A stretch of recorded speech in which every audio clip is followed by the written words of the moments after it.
and my guest today is the bass player for Impending Doom. Impending Doom and us go way back. They came from like the same town as us. I literally went to high school with some of those members, and me and our guest have been friends for a very long time. We were born in the same hospital, which I don't think I knew until the episode, which was, I mean, so that's how far back in Suicide Sounds and Impending Doom goes. It's been really cool to see him come from the Inland Empire, Crown Town, Corona, California, and play the same venue that we got our start from, which is Rest in Peace of Showcase Theater, and I'm super proud of him. Anyway, let's get into it. Here we go. David Sittig. Rolling. Rolling. David. What's up? What's up, man? Cheers. Cheers. Got my Garza mug. Hell yeah. Well, welcome back to California. Thank you. So you've been in Texas for a while, huh? The last, maybe almost 6 months now, probably. 5-6 months. Wow. Yeah, left California. Man, what sparked the move? I think for a while, even from back in like the touring days, we always loved going to Texas. And I've always wanted land and more space. So me and my wife have talked about it for years. Like, oh, that'd be cool one day.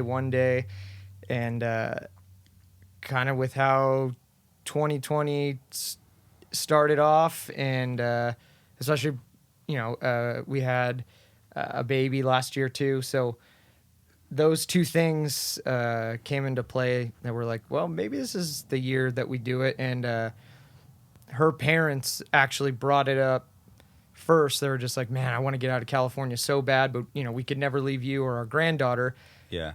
And I overheard them, and I was like, I would leave in a heartbeat. And they're like, really? I'm like, yeah. And then the next day we started like looking for fun on Zillow at houses and properties and stuff like that. And it kind of snowballed, and just rapidly we're like, oh, wow, we could really do this. And we just jumped and went for it. Wow. One day you guys were just talking about it, and the next you're casually looking at spots. Casually looking at spots, and then casually looking at plane tickets to fly out to look at those spots with a realtor. And then Whoa. We only flew out there once, and we were there for maybe 5 days, and we looked at about 15 or 16 houses and properties. Whoa. And I think maybe the second day we found the one we wanted, and everything else after that we looked at, it was just short and quick. We'd be in the house for 5 minutes and be like, nah. Or there was even a few that we like pulled up onto the street, and we're like, we don't even need to get out of the car. Nope. Wow. So it happened pretty fast. Yeah, it sounds like you and Jess knew exactly what you wanted. Yeah. Yeah. I mean, it probably just feels right. It's oh yeah, okay. Yeah, and I mean, it obviously helped that now I live 20 minutes from Brooke. So he was already out there, so that made it a little easier to, we know him and a few other people out there. Yeah. And then, so I'm always up for something new challenges or new opportunities. It's not fun doing the same thing forever. Got to switch it up a little bit. So Yeah. went for it. You went for it, and you did it, dude. We got to give credit to Brooke. He moved there before everybody. He did. He's been there for 8 years now. Everybody. Brooke has been there for a while. For a long time, yeah. And the whole time he's been always like, you guys need to move out here. You need to move out here, to me and Manny. And for years we were just like, yeah, no, you need to move back to California, bro. And he's always just been adamant about there's no way that's happening. So more recent years, it's been something we've talked about, and last year was the year to do it. Wow. Yeah, how's your family as a whole taking it? Like you and the wife and your newfound baby. Like how does it feel as like a whole? Well, her parents moved to Texas too. So, Yeah. um, Did they really? yeah, yeah. They left they moved 2 weeks before we did. Whoa. Yeah. So I didn't know that. yeah. Well, I mean, they, my wife and her mom are best friends. There's no pulling them apart. Yeah. You know, so if we moved to Alaska, they would go. It's not even a question. So Yeah. when we started talking, we were both on the same page. Like, yeah, I'd love to go. If we stayed in California, they would have never moved. They would need to be near my wife, but also especially now that we have a daughter, they're obsessed with her. So there's Yeah. yeah. So yeah, they left 2 weeks before we did, and so they're out there. So that makes it easy. But as far as my parents, they still live here in Corona.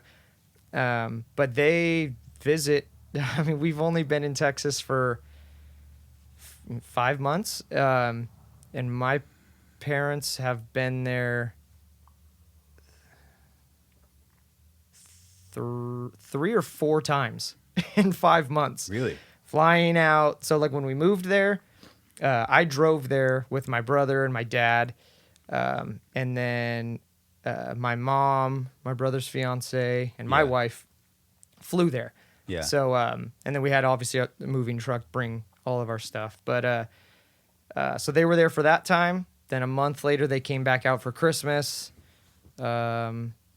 Then February was my daughter's first birthday, so they flew all back for that. Sick. And then now we're here in March, and we flew back out here. So it it sucks that in the sense that you can't hop in your car and drive 20 minutes to go see your brother and your family and stuff like that. But everybody's making the effort to, fly back and forth and see each other, and they love it out there. So they like visiting. And I mean, I'm always going to love coming back here. All my friends and family. And Yeah. I was born in Corona. So Yeah. I'm always down to come back. Yeah. You're from here. From here, born Man. at Corona Regional. Wow. That's so gnarly. You were Yeah. you too? Yeah. Yeah. Yeah. Well, we were born in the same hospital That's right. and the same age too. Yeah. Man, your mindset to me is fascinating because obviously you have like that natural like, okay, I'm never gonna leave Corona. At some point you probably had that mindset. Oh, yeah. And also your transition to really take care of like your family and then making that move. Yeah. It's cool.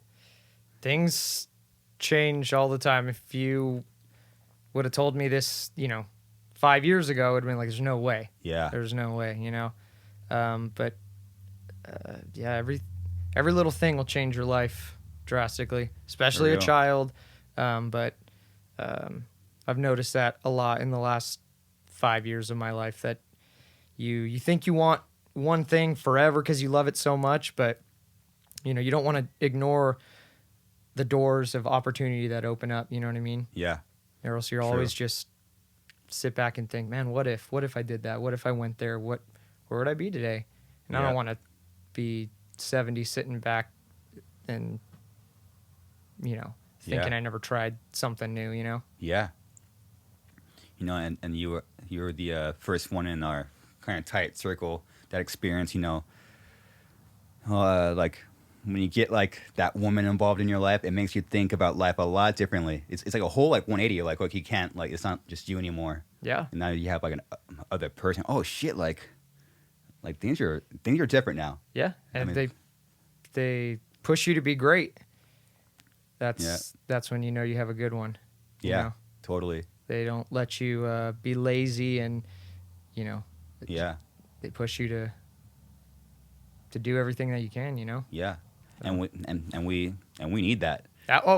Yeah, Yeah. we definitely need that. Yeah. Without women, or if it's just your guy friends, we don't need much. We need a roof over our head that we don't care what it looks like or whatever. We have good wine and some guitars, and Yeah.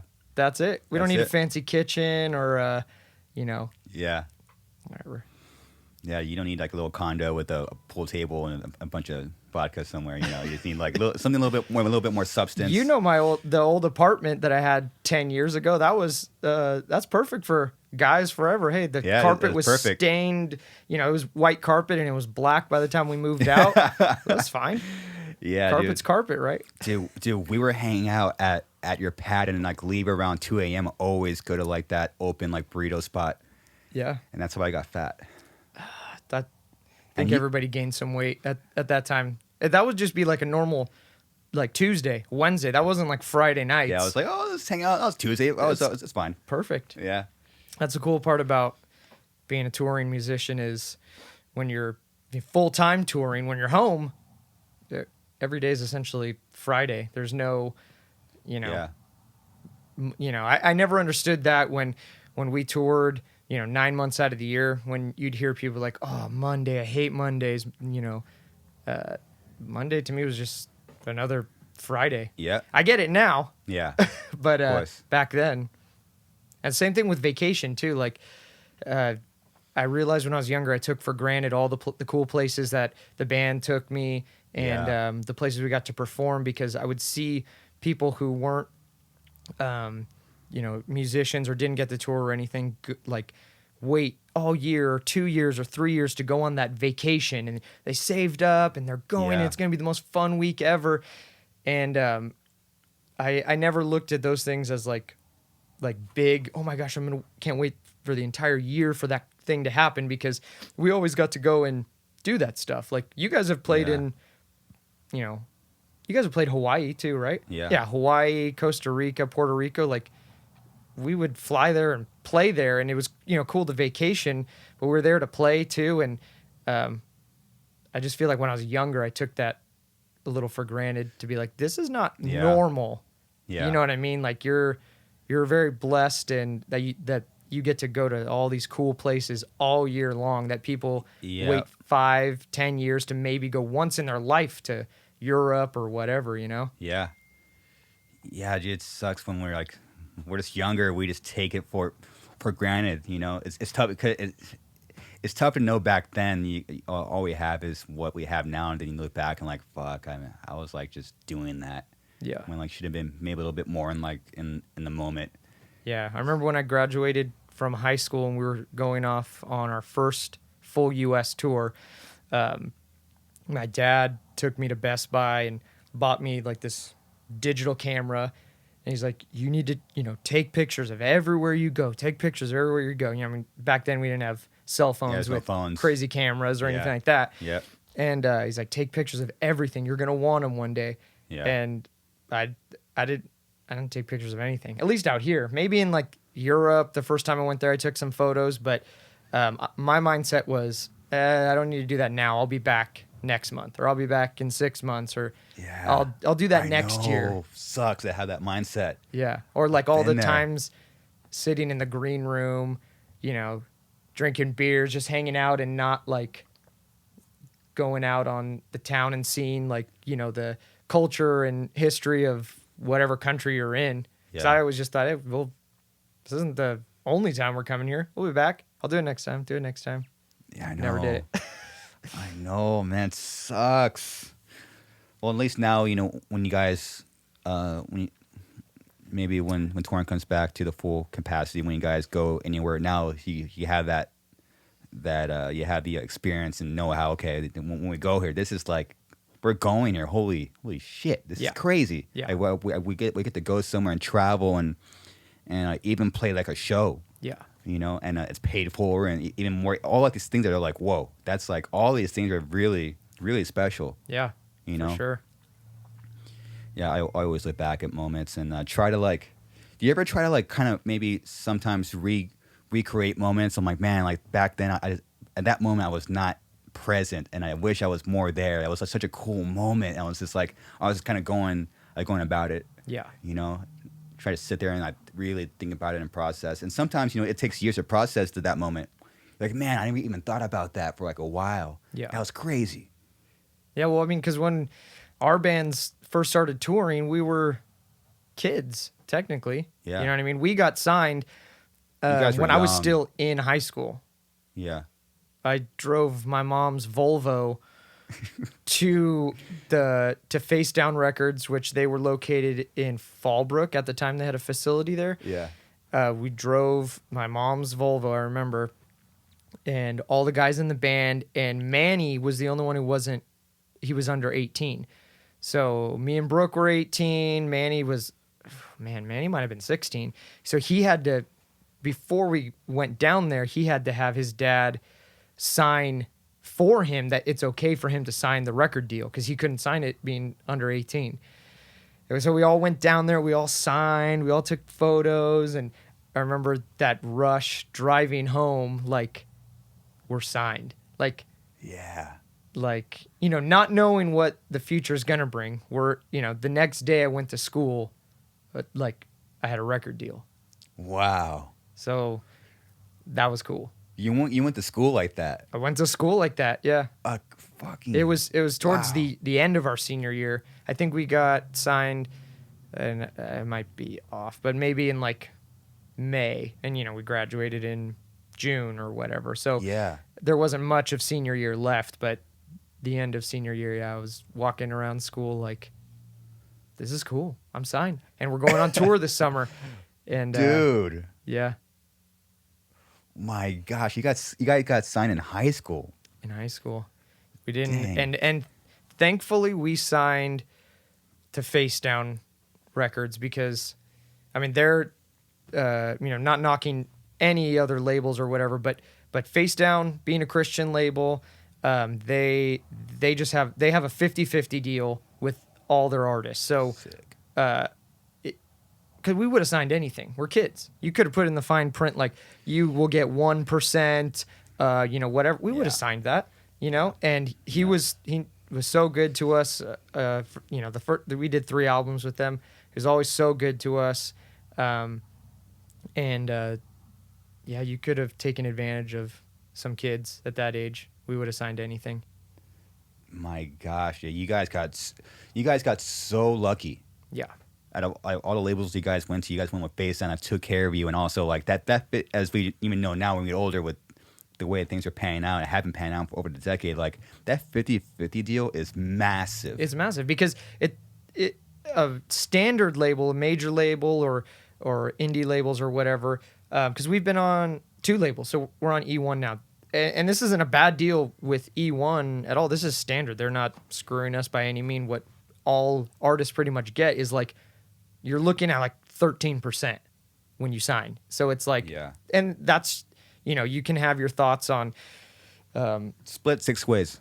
yeah, exactly. Yeah. So, that's the standard. So, and we knew that when we were older, when we signed over to E1, we knew hey, this is a bigger label. They'll give you bigger opportunities that Face Down couldn't.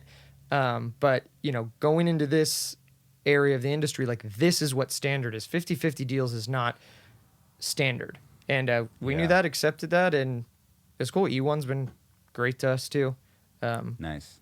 But I can't ever, and I've told Jason, the owner of Face Down, many times, I can't thank you enough for just being a solid guy, because that, when people are that young, you sign your life away. Yeah, dude, they could have taken advantage of you. For sure. And he didn't want to sign us at first, because we just had this demo and it sounded horrible. And I like that demo. A lot of people like the demo. If you're a diehard fan, you like the demo. I liked the demo. I was in the band, but when at the time there wasn't a lot of bands with that sound, especially how Brooke really, really laid into pig squealing and all that stuff on that EP, and there wasn't a lot of out there. So from what I have heard, when the owner of Face Down, Jason, when he heard it, he wasn't convinced. Maybe he didn't hate it, but he wasn't convinced on how the EP sounded. So he said, I'm going to come out to a show. And so we knew he was going to be we played this show in Chino at this church, and packed wall to wall. When we went on, everyone was just going nuts. And when he left, he contacted us, the next day or whatever. He's like, I'm signing you based off of your show. What what I saw that day. Like I see Wow. something in you guys. So he gave us that, that the opportunity. He saw something in us, and Wow. it panned out. So yeah, we can't thank him enough. That's great. Shout out, man. Shout out for sure. He's a Solid, good guy. solid guy, man. Especially, man, back then. I was starting Monday. I'd been on like this impending doom kick. So it's a little tip I got from John Lennon, like towards the end of his career, he mentioned that he put all of his records on like from start to finish and listen to the whole like. So I did that with us. I'm like, oh, it's so crazy to hear like you growing. So for the first time, I did it with someone else. I did it with you guys. So I listened to like the first a couple songs from the first record and the second like I'm like in order. Mm-hmm. It's weird like hearing like a progression. It's like damn like the same guys is like the same bands growing and growing. It's cool. Yeah. Yeah. It's super badass. Yeah. We always tried to change it up a little bit without changing too much. You know, you gotta write what you're the artist. You gotta write what you want to write, and then of course everyone always wants to keep their fans in mind. On well, we know, you know from writing songs, you know when you write a song and you're like the fans will like this, and then when you write a song where you're like this could be huge or maybe they won't like it. You know, and you have to take that risk and try some of those things. I mean, because with us, I mean, we've said in multiple interviews, especially Brooke is super vocal about it. We're not huge fans of our album There Will Be Violence. It just wasn't it's not our favorite. So Brooke absolutely hates it, and he refuses to pretty much play anything on that record, but we had to try it. At the time we were stoked on things, and but keep pushing, keep progressing from there. Yeah, even though you guys, I know that feeling when like you put out a record and like the fans love it, but like over half the band's like not stoked at all. Oh like, yeah, super not stoked. But you kind of have to like. But what's cool about that, and you guys already proved that your record after that, which was Baptized, right? You hear like a big step because when you put out a record that you're not stoked on, you guys all kind of probably I assume guys all like we need to do something else. Like we want to fucking do this. Probably it ends up being heavier and like the whole like the elements come together better. Yeah, that record upped a lot of stuff for us, especially when we wrote Murder and Deceiver and so sick. Yeah, I mean those are two of my favorite songs to play live. They're fun to play. I mean, it's rad when you can have a song that you like the song, listening to it. I like this song. It sounds great. But it's hard to play, or live it's not as fun to rock out to or whatever. Those two songs are I don't want to say like easy, but they're just like it. They were meant to be played live, so they're so fun to play live. There's nothing like too technical, but it's just all groove. So they're two of our most popular songs, so everyone likes it, and they're so fun to play live. So those sounds fun. Yeah, they're fun. And Brooke was already like, man, especially going back. It's like, damn, Brooke, he's fucking pissed. I love it, dude. He sounds tough. Well, we went with the Machine. And then on this record, you guys went with him. I'm like, oh, and he brought out another something. Yeah. Sick. See, we went with Machine because of Lamb of God. They used Machine for Sacrament, and I think Ashes of the Wake too. Ashes, yeah. Yeah, okay. Correct. Sacrament was huge. I love that record. And then you guys went with Machine for No Time to Bleed, right? Yeah. Okay, so you guys did No Time to Bleed. Right after that, we did Baptized in Filth. I believe that's how the timeline went. So at the time when we were writing Baptized in Filth, all I was listening to was Sacrament. Loved that record. The DVD that Lamb of God put out that shows them making it with Machine and all this stuff. Cool. I was like, man, it'd be so cool to work with Machine. Like I liked how Machine made Randy run around the building and then run inside and grab the mic and do the take, and that's the one that they kept. Yeah, I was like, that's so cool. And then when I saw you guys recorded with them, I was like, man, he probably wouldn't want to track us, or maybe it's too much money or something, but it never hurts to try, and that's when we went over to E1, budgets got bigger, a little more opportunity was available. We reached out. Machine was like, yeah, let's go. And I was like, we're going with Machine. Fuck yeah. And yeah, I think with that record, you can definitely tell that a lot of things stars were aligning. We were really focused as a band with the songwriting, but also with Machine, adding his finesse to everything really, it's what made that record one of our favorites for sure. Great. Yeah. Unfortunately, what it takes to do that record is the one prior, Yeah, It sucks. for sure. It sucks, but it's just how it is. Yeah. Man. Yeah. Did Brooke mention anything what he liked about working with him? That Machine would be like Brooke would be doing his takes, and Machine would be like literally a foot or two from him, yelling like not vocally, but like in his face, doing the, Machine knew all the lyrics and knew the patterns that Brooke is supposed to be saying at this time. So Machine would be doing it too, like in his face. And, you don't see that or pick up on that, but he's right there just grinding Brooke. Like, sick. Yeah. So, dude, it's so sick. I would go to the bathroom and walking through the hall when Mitch was tracking, like you could hear Machine screaming at Mitch. Yeah. Yelling. I'm like, what the frick is going on in there? Yeah. It's cool, man. I bet Brooke had a great time, dude. He did. I bet he had a great... Yeah, Machine was great. And then when we were finished tracking, Machine had us over at his house with his family for a big barbecue and everything. Cool. And I'm like, still like, we're at Machine's house. Yeah. Like, not just his studio, but his house. Like, it's cool. He's having us over, and he's so cool. And we're talking about, all the records he's done that we're fans of. And it was a real surreal moment. We were stoked. Yeah, one of those moments. Yeah.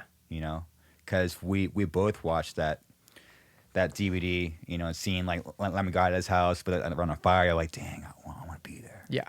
You did it. Yeah, and then we were there. It's great. Same building. It's crazy. They're like throwing fire after John was done tracking bass. They're throwing fireworks out the window and everything. And I'm like, when we got to the studio, I'm looking out. I'm like, yeah, that's where they were doing that and that, and That's cool.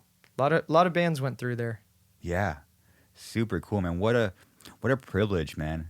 Shout out to Machine is a very pure guy, and he has a really unique vision, and if you're a band that's willing to take that leap, it's special, man. Yeah. Yeah, he's special in his own way, and really added a lot to Lemon God, to you guys, to us. Really add a whole new element, and it takes like a semi crazy man to to fucking do it.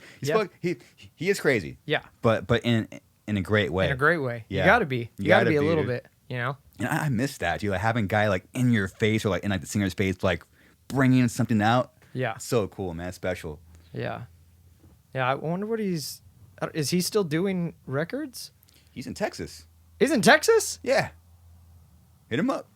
Hit him up. I will. I'm coming over, Machine. Yeah. Neighbors. Yeah. Well, I mean, I'm not going to say I know. I mean, probably around Austin area, I assume. Well, that's the area I'm near.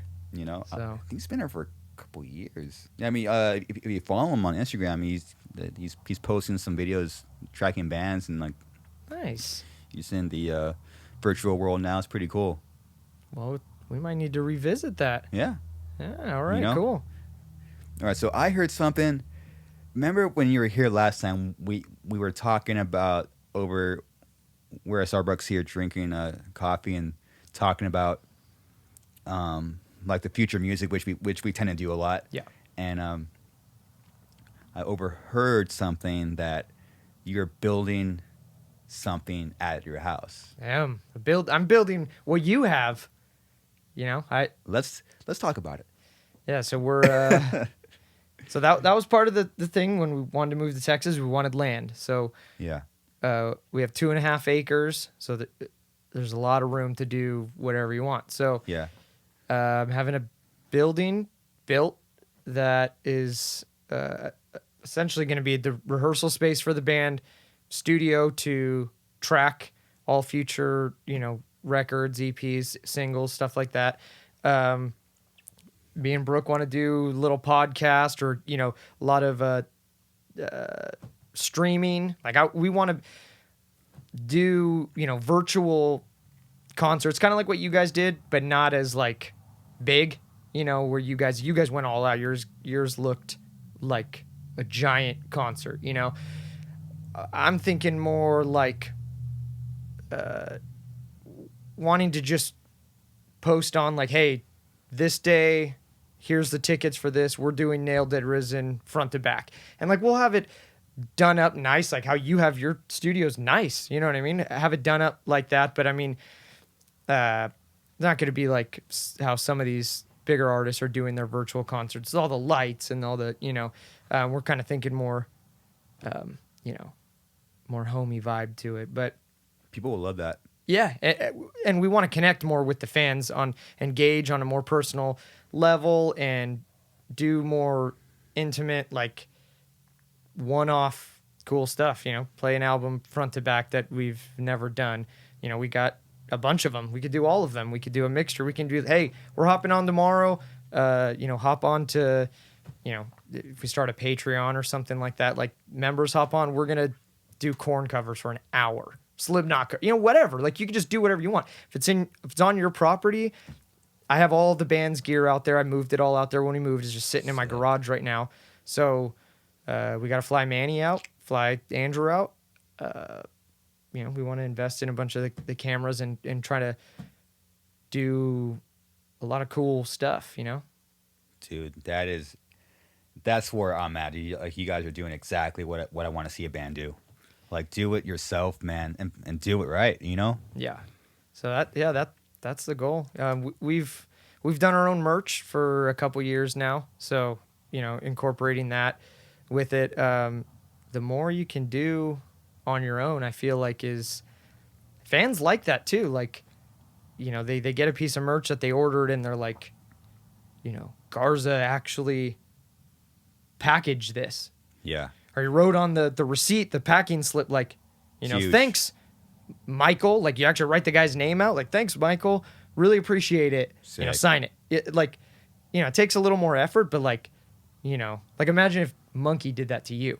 You would be like, that thing would be framed right there. Yeah, You'd be like, oh my gosh. You know what I mean? Like, is that like a FedEx piece of cardboard right there? Yeah, Monkey wrote me. Like, it's staying there. Like, I think it's great. Yeah. There's a lot of people that look up to our band and your band, and I think fans would rather give their hard-earned money straight direct to the bands that they want to support too, other than other middle companies that take some for themselves. Which, that's what a company has to do. That they gotta, they're doing the work. They gotta take whatever they're doing. But if a band can, if you have the time and the resources to do some stuff yourself, now's the time. Now's the time. Now's the time, man. Fans are supporting, and it gets the musicians to be able to create more. Like, Yeah. do whatever you want. That's the goal. Yeah, do whatever you guys want, man. There's no rules. Yeah. There's no more rule book. There is no more. Probably never will be no more one way again. Yeah. There is no one ways. There's now we have multiple ways. Yeah. And we have ways that aren't even discovered yet. Yeah. And also even building your own way. Yeah, for sure. There's really you could do anything. I love how you guys are also doing that during the pandemic. It's huge. Yeah. It's if you guys got to do something. Yeah. I mean, I think that's this whole thing definitely woke a lot of people up on, like, we got to do more than just this. What else can we do? Yeah. And so, yeah, I mean, I can't wait for live concerts to come back because there's nothing that beats that. But to me, that's just that's just a piece of the puzzle at this point, where before I was looking at it like that's everything. Concerts, recording an album, that's the whole picture. It's like, well, why doesn't the concert just be like one of 10 pieces of the puzzle? Like, let's do this, this, this, and this, and this. And I mean, we don't play concerts that often anyway. So it's like, we have all this time, and let's make it more of an event. And we all love playing music. So the more we do, we're fulfilling all of our needs as musicians and, our passions. And yeah, so that's the goal.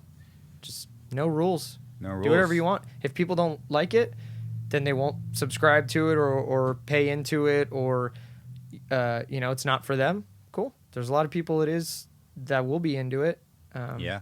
And you'll learn too. You'll I'm sure as you've noticed with doing your podcast, like this episode from your first episode, like you've probably learned how to just run the whole thing differently. Like So each much. time, like, oh, I learned Yeah. this. Like Yeah. every time it's getting better and better and better. And that's how it is with anything. Songwriting, Absolutely. whatever.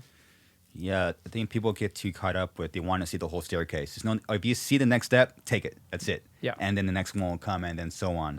So just taking, like, you guys already did it. You guys already did it. You took the step. You have committed to building a room that you guys could build something from. And it could evolve into whatever, but at least now you guys will be ready. Yeah. Yeah. It's great. You guys are committed. You guys committed onto that first step, and I'm stoked for you guys.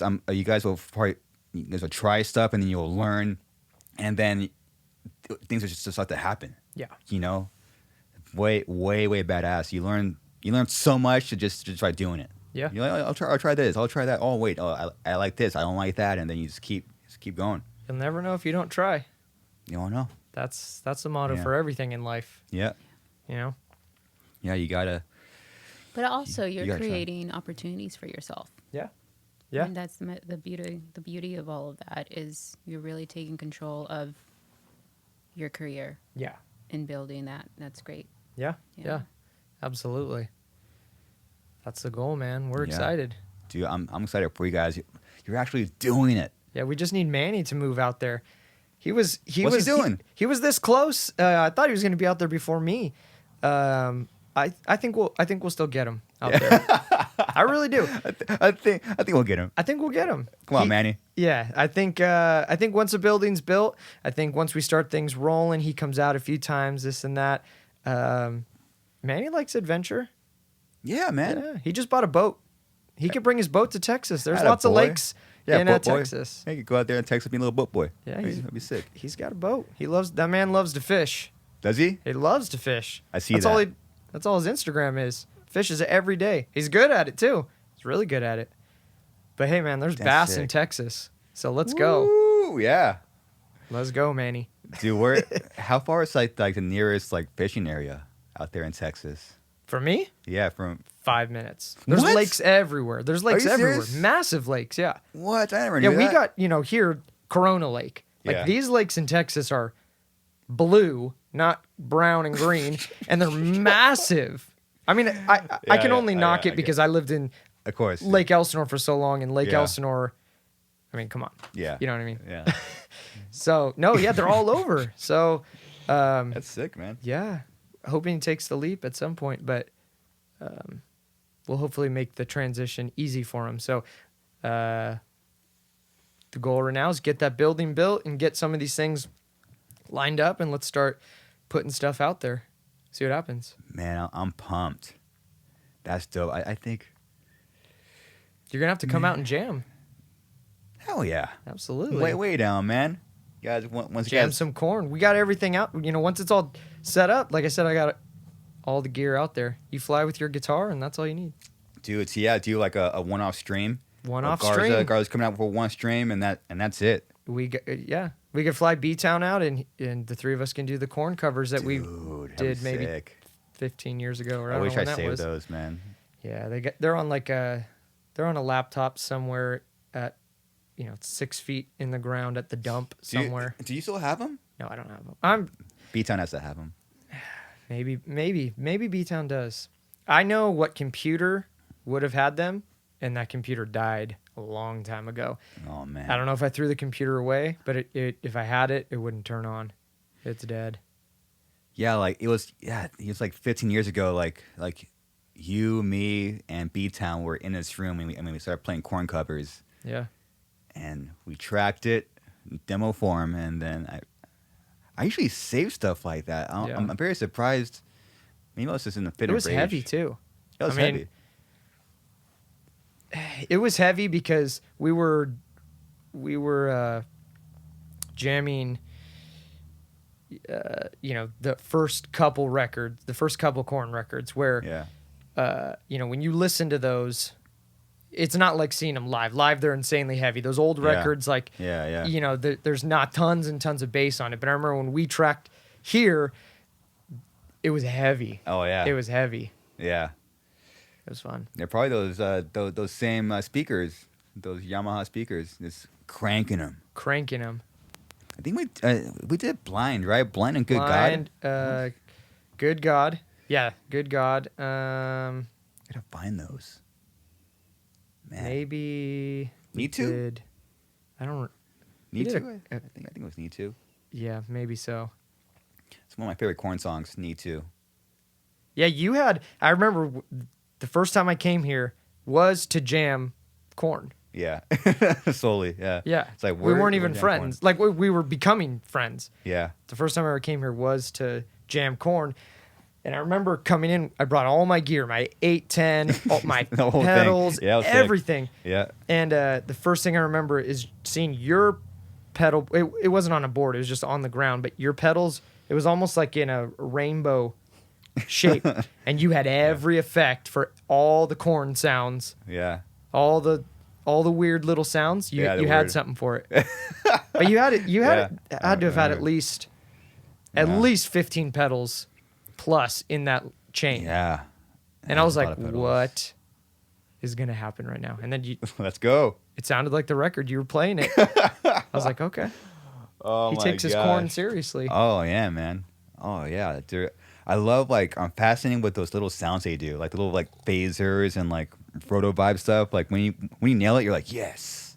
Yeah. Sounds and they have that. That's their sound. Nobody else has that sound. And it's like you said, it's phasers and a couple other things. It's not something that only they have. But anytime you hear something that's similar to that, it just is, that's Korn. It takes you right there. Yeah. I keep thinking every time I watch UFC, there's a UFC sound clip in the back that they use on all the pay-per-views. And it sounds like Korn is playing. It's the band's called STEM. Oh, see, you know exactly what I'm talking about. I actually know how to play the song too. That's yeah, but doesn't it has that sound that the first time you hear it, you know it's not Korn, but you hear it and go, that sounds like Korn. It's that's that sound. Yeah, it's drop A. Yeah. I was like, who is that? And I found out about STEM.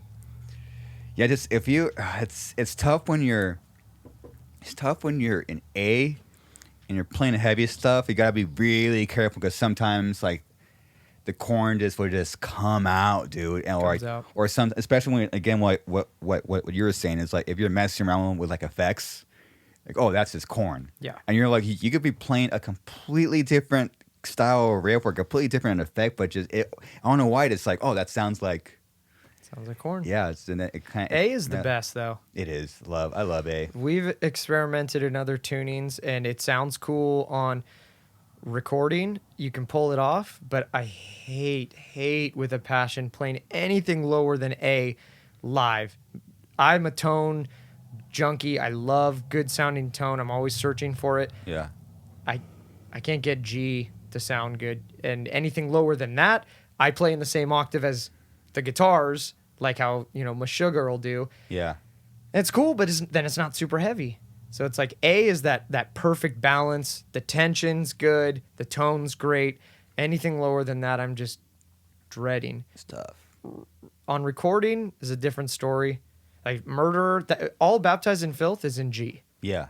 I think maybe there's one or two songs in A. But we play all those songs in A live. Oh, really? Yeah, we don't play them in G. Oh, wow. It doesn't sound good. It sounds too muddy, and I complain a lot if I'm dude, my bass does not, it will sound so much better in A to the point I do not want to play these songs. We're not playing them in G. So we don't. Wow. We play one song in G that I have not been able to win the battle on Manny on, and that's off our previous record, the song War Music. It's recorded in G. We play it in G. It's the only song we play in G, and it bums me out every time I play it. I'm I don't even want to play the song. It's a good song.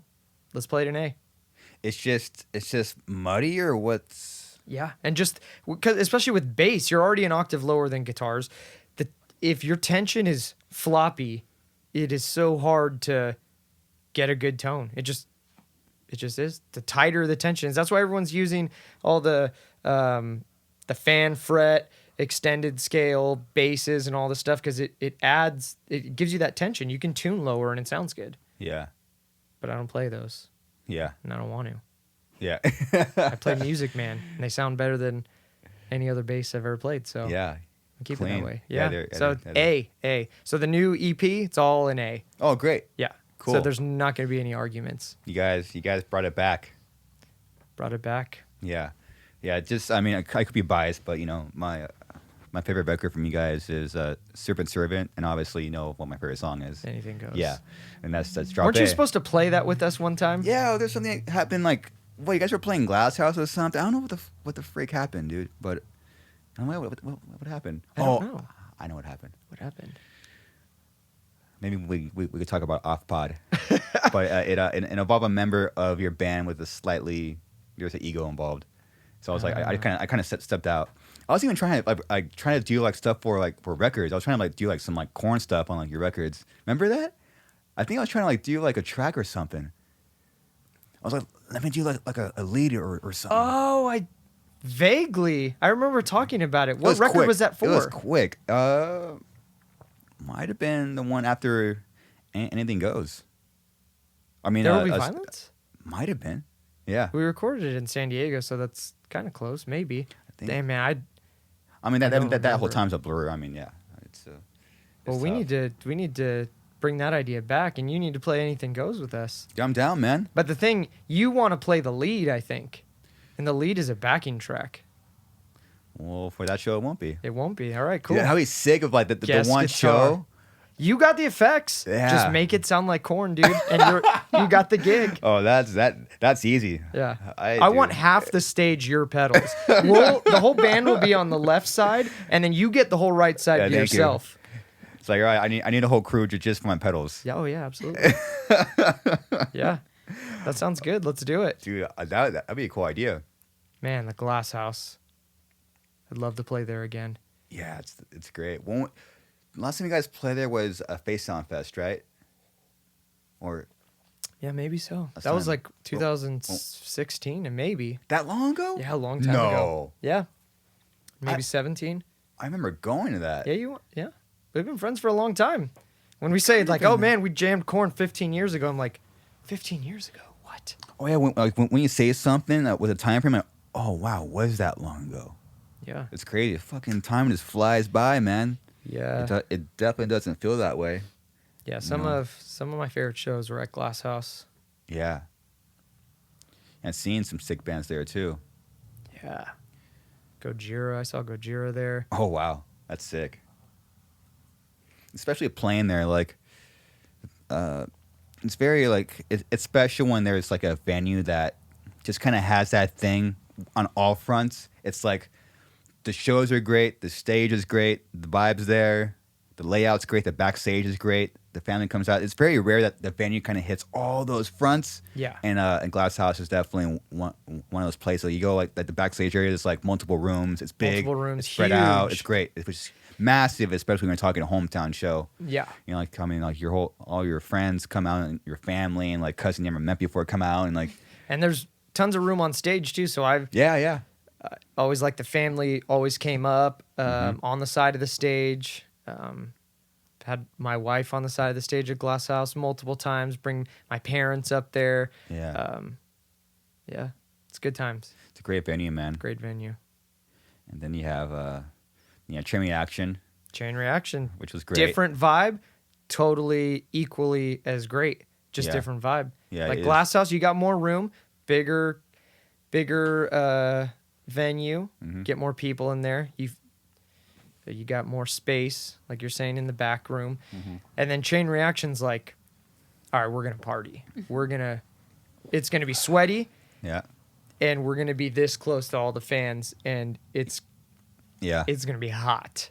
The walls sweat at Chain Reaction, They do, man. and it's great. Sweaty walls, but Yeah. I love it. And they have all the band T-shirts on the walls. It's so sick. Yeah. So last time we played there was with you guys, which was probably the last time you played there too. Yeah. Yeah, so I was looking because I hadn't been there in 5+ years or whatever, and we have at least 2 Impending Doom shirts on the wall there. So I was looking for them, like they're still here, like they don't switch them out or whatever, and you know it's cool. Old ones, super old. Yeah, old Suicide t-shirts. Silence ones. Like there's just so much history there. There is, man. It took us, man, so long to play a show together. Took forever to play. We've only played one show together. Yeah, we're like, when's it gonna happen? I know. It took years, but the stars. And it almost kind of They- didn't happen this time too, because we had a show already confirmed that at Glass House for December. Oh yeah, I forgot about that. That was confirmed first, and then we had to get their permission. And I think they were cool with it if you didn't announce our name until a Yeah. certain time or something. Something weird happened. But then it ended up being like we need to do one or the other, and Yeah. it was like we're doing chain. Like So sick. we have to do this. Yeah. We can't go, you know. And then the pandemic hit, so we could be sitting here right now going, "Will we ever play together? Maybe, maybe not." Wow. We did it, and Zimmer was there. Yeah. The Zimmer- whole yeah. the whole crew was there. Yeah, the trifecta was there, and at the time, Zimmer was playing guitar for the Mental Hawk Experience, which they're still going, and they're about to drop a new record. That's sick, and just so we're all. I mean, then we're talking with Zimmer when we're all going to play together. The fact that it all happened was special, man. Yeah. Well, because we talked about it for years in this room, listening to music, hanging out, going out. We're just like, Yeah. we what are we gonna do this? We're all like best friends, and we're all in bands from the area. Like, why haven't we played together? I know. It's unfortunate how hard it is to make stuff like that happen. It's You know, very it's tough. difficult, and It's a lot of people difficult, don't man. understand. You know, why don't you come here on tour? You know what I mean? Why don't you Yeah. come to my town? Why don't you come here? It's like, it's not like as easy as just saying, telling the booking agency, we want to go to here. On it has to all line up during the week and everything. Here, and then make sense with the route and the guarantees and everything lining up. Like, it's pretty impossible. Yeah, You know what I mean? man. You go where the offers come and you try to align them up to make sense.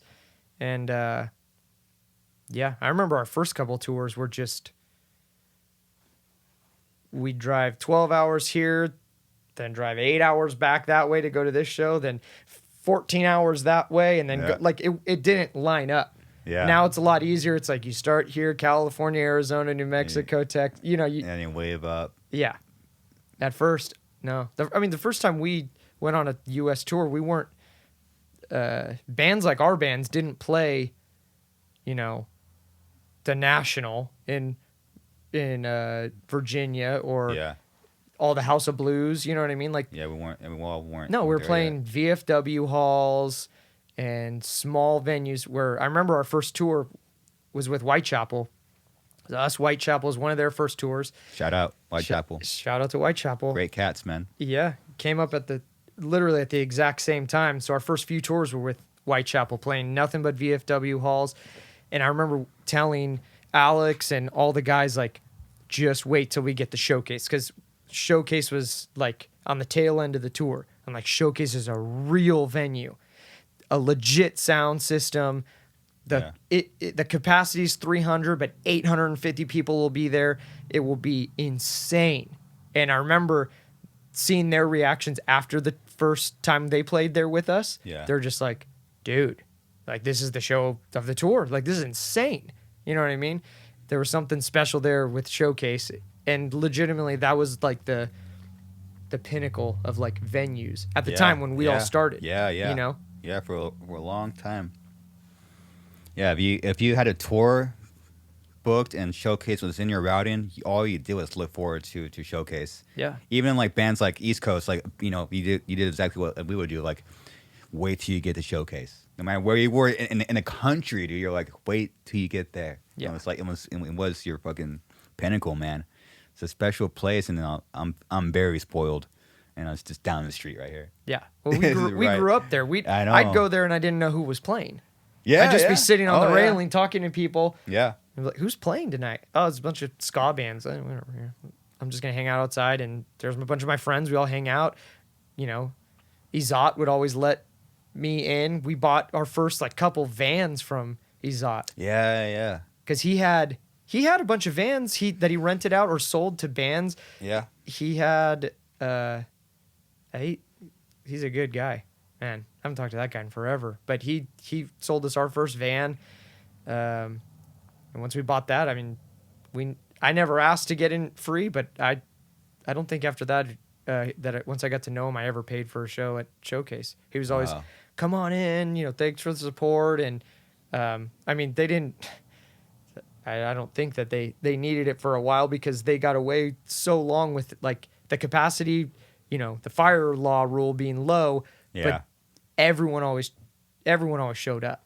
Yeah. You know what I mean? That place was getting tickets sold, and everybody showed up, and it was a sad day when they had to close down. But the city like pressured it, right? Yeah, I mean, whenever you hear like kind of the backstory, it's like kind of, yeah, it's maybe people in the city that work that maybe had something to do with it. I heard they were like just looking for something to shut that place down, just like looking for any like small things, right or wrong. They'll tack it on Showcase, Yeah.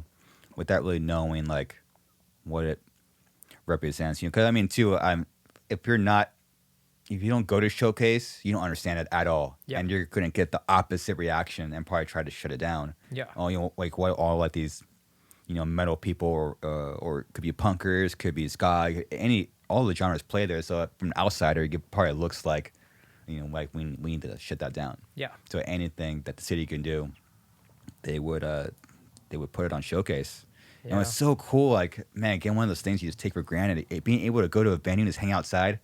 You hang out by the rails all lit up, and like everyone's walking in and out. It's like such a cool vibe, man. Yeah. There's a good vibe. Oh, it'll never happen again. No. Sucks. No. Yeah, So- it never recovered. Out here, the scene was strong out here. You can just count on like you're Yeah. playing Showcase, like there's gonna be 800 people there. Yeah. You know what I mean? That's just what's gonna happen. And there was always insane. And when you think about it like now, from like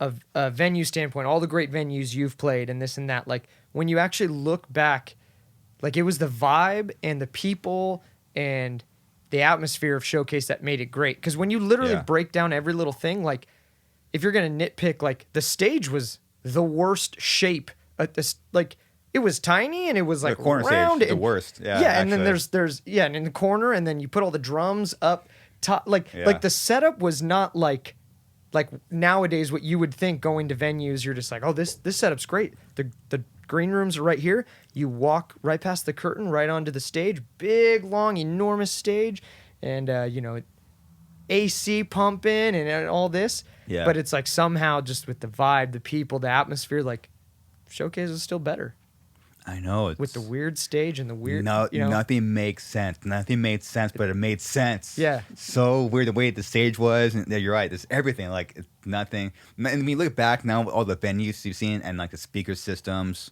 both small and on a big level, the way Showcase had their speaker set up makes no fucking sense. Yeah.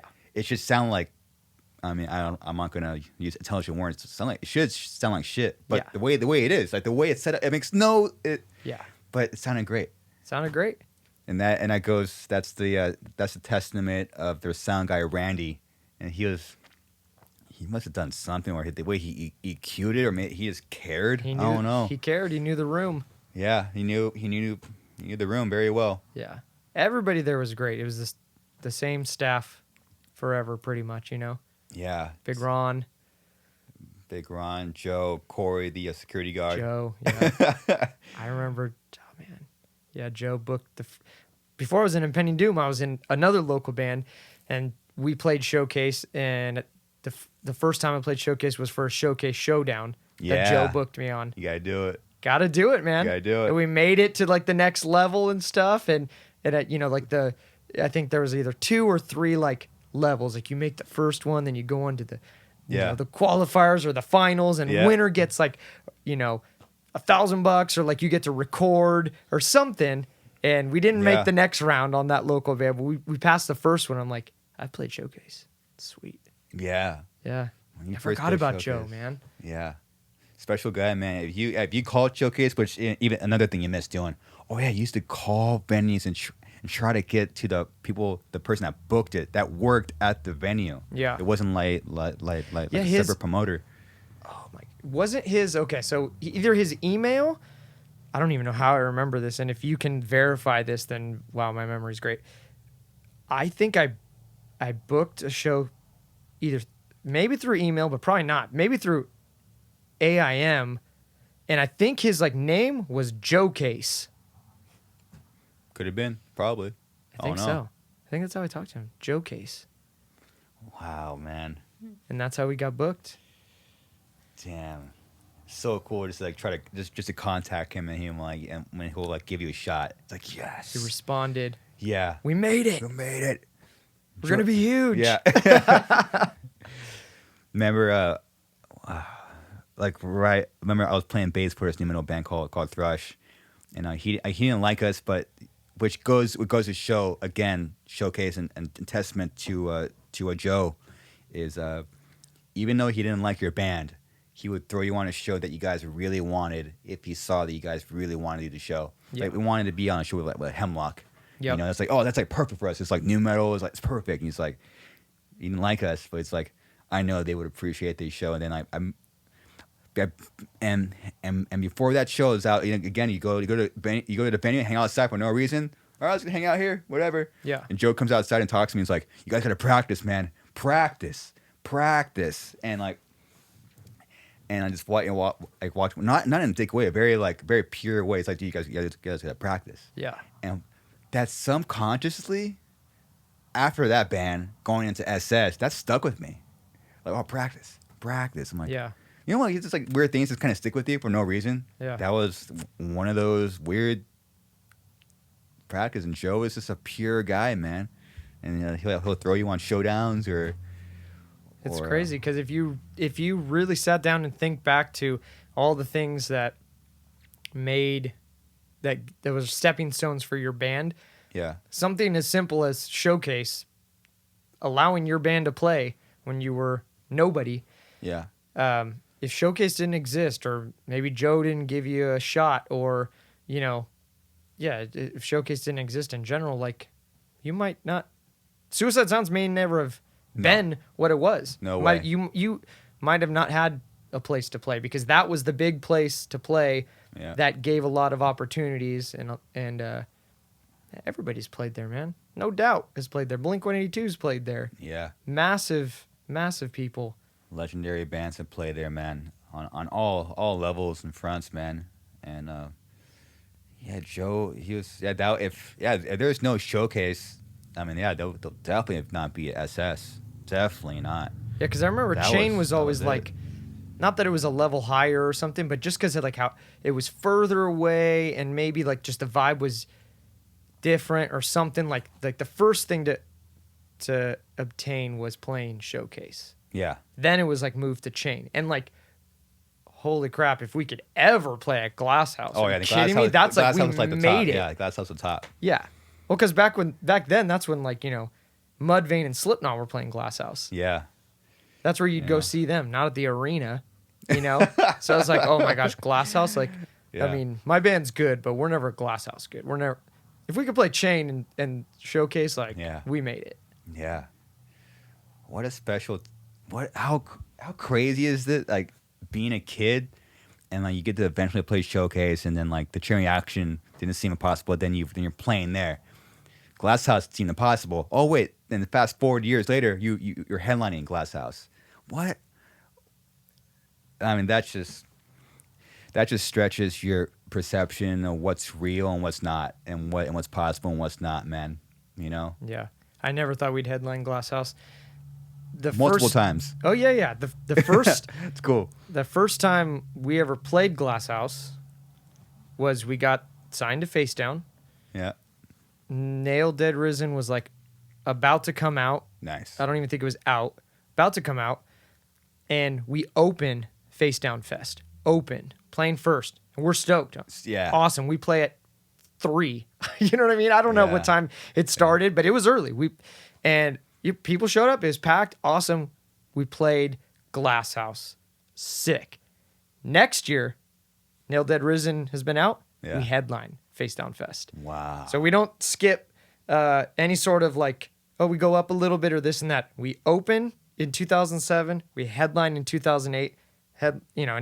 The only times we've done Face Down Fest, we've headlined since. Wow. But in the beginning, that like, I was just so stoked to open and play Glass House. And then the next year we headline. I was like, how are we going to headline? We have to play like 10 songs. And we're like, we don't even have 10 songs. Like, we got to play, what are we going to do? Yeah. And, Yeah.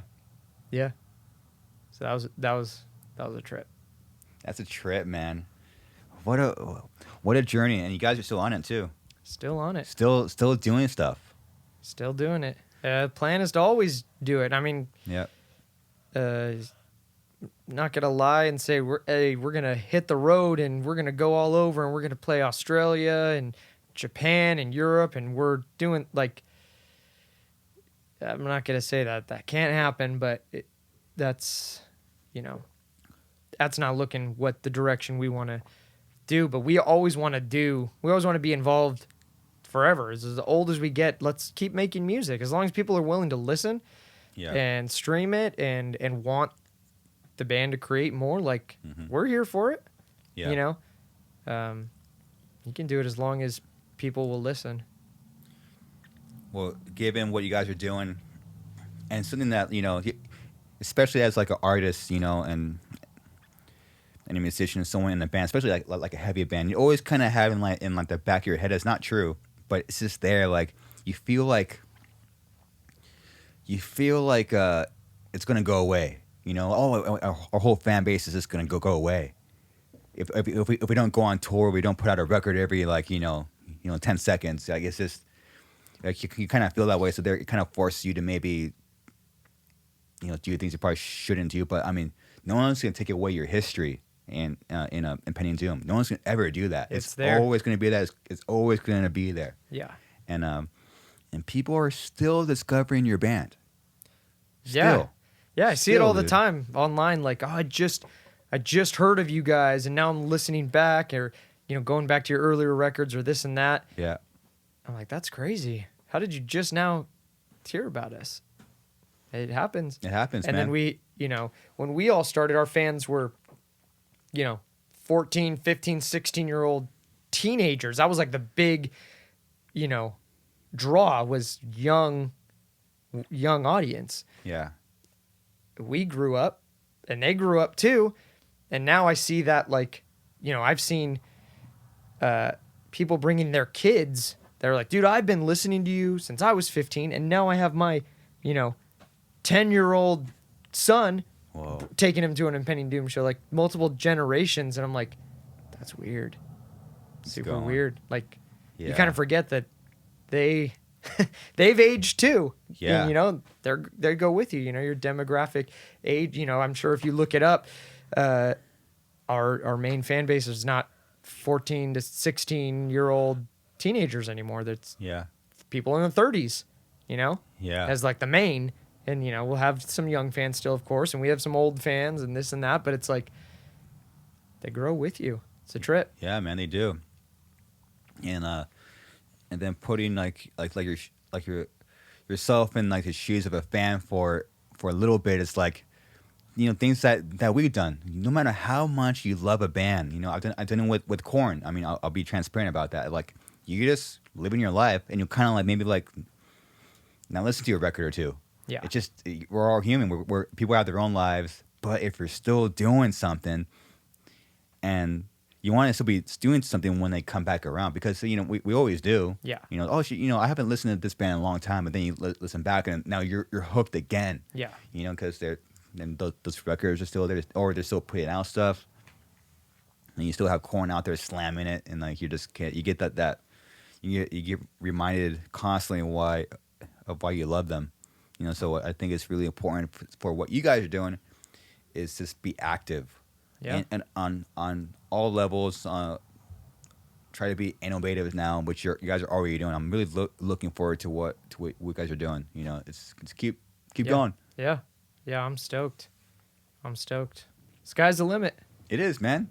There's no rules. No rules. I was this has been in my mind for a while. I had like curiosity. I was looking at personnel credits on a Jimi Hendrix record. And you got like the classic, studio producer, engineer, the band. On the producer, it says Chaz Chandler. That's your manager. And huh, that's interesting. Obviously, like as time goes on, like I think the term, I'm not taking anything away from great engineers or great producers or managers or anything. However, what a record is or isn't, like there are no rules. Yeah. Like imagine Impending Doom having their manager as their producer. Yeah. You'll automatically go back. Wait, that goes against like the rules. No, you can't do that. Yeah. If Jimi Hendrix could do that, there are no rules. There's no rules. And I think. I also, honestly, if I'm going to be transparent as well, I think there's a little bit of money involved, but maybe producing credit maybe being abused. Which, for sure. Which I've seen, which probably should go to the band because you're in that room days, weeks to months to even records have been written all over a year. Yeah. You're producing the record, then you just need someone to track it, and then there'll be contracts involved, and like they'll get the producing credit. Yeah. Or points, and I'm like, and it made me like look back on our catalog, really like, wow. And then that kind of makes you look back on other records, like look at the personnel, like everyone did something different, especially back then. And it's kind of odd enough to where we're kind of going back to like the 50s and 60s where you just put out singles, and you don't know who's produced, you don't know who's going to produce the record, or even if there is one or not. Yeah. You don't know. And so I think something that probably got exposed, it's just that there are no rules. Do you need a producer? Great, get him. Or great, you need this guy. Pay him. Should he produce? Great, awesome. Yeah. If you don't need one, you don't need one. If you need a great engineer, great. If you need like your homie to do it, whatever the music needs, do it. There's no rules. Yeah. There's just I think that rule book is fucking gone. It's gone. It's out the window. It's out. It's do out the whatever window. you want. Yeah, and you guys are already doing it. You guys are. That's what I want to see bands. That's what I want to see and hear from bands. Oh, like we're like doing this. I'm like, oh, that's a whole other way to do something. That's cool. Yeah. Just trying to open up the minds of other artists is huge. For sure. Yeah. Yeah. There's no one way to do it. No. That's what I tell people that ask me all the time. Do you have any advice for a band starting out? I'm just like, dude, just write the music you want to write and put out a lot. Just if you want to do it full time, you have to be obsessed and you got to constantly put out content. Yeah. And just be yourself and put stuff out. If it's really good, it's going to catch on. You don't need you don't need those big people these days. It helps, but I feel like it's and there's nothing wrong with going with that. It's just before that was the only route. It was like you gotta, if you go with this or you do this, and like how you were saying with touring in our earlier years, we for sure over toured ourselves with going back to back and back and back, doing this and this because we were always told if you don't do this tour, you're going to be out of, the eye for this long. People are going to forget. And when you're older, you just think now, like, really? You think people would have forgot our band if we didn't do that one U.S. tour for 2 months? Yeah. You know what I mean? Like, Yeah. really? With the same band we've already toured with? It's not a new audience that we're getting exposed to or something. Like really, we're done, right? Dude, it's so weird. I hope, which honestly, I mean, I don't, again, transparently, I don't think the younger bands, I've seen it right before the pandemic happened. I'm seeing the same thing that happened to us. You're just told to tour and you're told to tour until like you go crazy, which what you do, and then Yeah. and then you lose your love for it. I'm seeing it. I'm not gonna name names of the band, but similar in our genre. Yeah. I'm like you're doing the same thing that we did. I know you're listening to the booking agent or maybe a manager that doesn't have your best interests in mind. And I just want to go up to him and be like, stop. Yeah. Do what you guys want. If you guys want to tour 10 months out of a year and it's good for you guys and the band, do it. But don't listen to this individual because you don't have a clear vision. Yeah. You know, people aren't going to forget about you if you don't do one tour or like you don't tour fucking all year. Yeah, and I'm a fan of like, I mean, this has to do with me being older now, but like when I like going to concerts, I like some of these bigger bands I've seen more recently, pre-pandemic. They go out on tour, they play the right venue, they have 2 bands on tour with them. Yeah. Maybe no locals. It's short, sweet. They got the production. I like going there. I like paying for a seat instead of standing. Have my food, have my drink, watch my band, and it's just different from like what we started doing, where it's like add tons of bands on the package, tons of locals. The whole the show starts at 3 and you go on at 10 p.m. or whatever, and just blast the crap out of the fans and stuff. And I mean, there's not one way to do it, but I've noticed some of the more bigger bands, like they just grab 1 or 2 other guys and go out on tour like that, do their thing, and they don't come often, which it's like some of my favorite bands you would think like, oh, I'd want to go see them all the time, but I kind of like, they don't come that often. It's more of a thing. You look forward to it. Yeah. They're not, we used to play, we used to do 3-4 US tours a year. So it's like, oh, well, if, you didn't catch us in Texas this time, like just wait 2 months. We'll be back. And that's important in the beginning with like growing a little bit, sure. But it doesn't give people time to like miss you too, Yeah. People got to miss you, man. Yeah. If you're going to tour 10 months, do a world tour. Do the US, do Australia, go to Mexico, go to Europe, go all over and like tour your album for everybody. Yeah. And then like, I don't know, we'd always tour mostly the States, and we've been to a lot of other places, not as often, but we would overplay, I think, in the States. Yeah, man, same. Yeah, one time we did 3 back-to-back U.S. tours, back-to-back, because the same thing where we're told, like, you guys got to be out there. You don't see that anymore. You don't? Yeah. 3 back-to-back, literally, like, this month's done, okay, and then a few days off, then you go to this tour, and then a couple days off. I remember I was like, you look back, you're like, what were we doing? Should have did 1. Like, we went all over. Yeah. So our first tour ever, like I said earlier, is us in Whitechapel. But My Children, My Bride headlined our first tour ever. This is MySpace. There's no or I'm sure Facebook was maybe out then, but like bands weren't on Facebook. This is just straight MySpace days. Yeah. So My Children, My Bride headlined Whitechapel, then us. That, I'm not exaggerating, was exactly a 3-month U.S. tour. It was 3 months long. You name a city, we played there. Every state we'd go to, we're playing 8 shows per state. Just like we played everywhere for 3 months. So after that 3 months, that was right when that tour is the tour that Nail Dead Risen came out on. 3 months long. Came home for 2 weeks, and then our next tour was Too Pure to Die, headlining Whitechapel,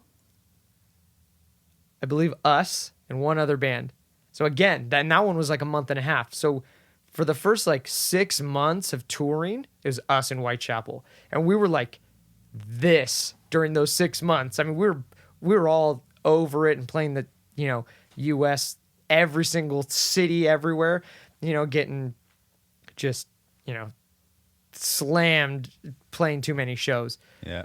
But I remember the last night of like that Too Pure to Die tour, when we had basically been on the road with Whitechapel for like 6 months, and as we like we went to Denny's together to say our goodbyes and stuff, and as we like drove off to like go do our careers away from each other, I remember laying in like the back bunk being like, almost literally like at tears because I was like, I've been every single day with these guys, like especially like Zach and Alex. Yeah. You know, really close with them. Great guys. Yeah. I remember driving away from that Denny's being like, damn, I'm not going to see them tomorrow. I feel like they're literally like a part. They're like we're the same band. Because because we started right at the same time, first tours together. Wow. And then just literally 6 months of the U.S. Dang. That's crazy. Yeah. So much. I still torn. remember that. Yeah, that's crazy, the things you remember. I felt really emotional then. I was like, damn, I'm not going to see him anymore. Yeah, especially during those like early tours, you get kind of emotional when they're like over. You're like, oh, wow. Yeah. It's over? Is it really over? Yeah. I'm sure back then I thought I was like, can we even tour without them? Can they tour without us? Like, what are the rules here? I thought we're supposed to be like together forever here. It's like a marriage. Yeah. I thought we were married. Yeah, we'd always be like talking, hey, what tour offers are you getting? Oh, you're getting that? I'll tell our agent, try to get us on that tour. Let's just tour forever together, right? Oh That my makes sense. God. Have you guys ever thought about like doing like a 1 week thing or a 2 week thing? Or is that? Yeah, we're going to do that. Yeah? Yeah. Okay. With you. We're doing it. Okay, perfect. All right. Okay. No, we've been talking about that, like that being like the most, 'cause everybody has other careers. Everybody has families, kids. And it's not that like we, our wives won't let us go my wife, my wife, she's super cool. If I wanted to go out on a whole U.S. tour, she's my biggest cheerleader. But it makes it so much harder, and it's not something we want to do. And if you don't want to do it, don't do it.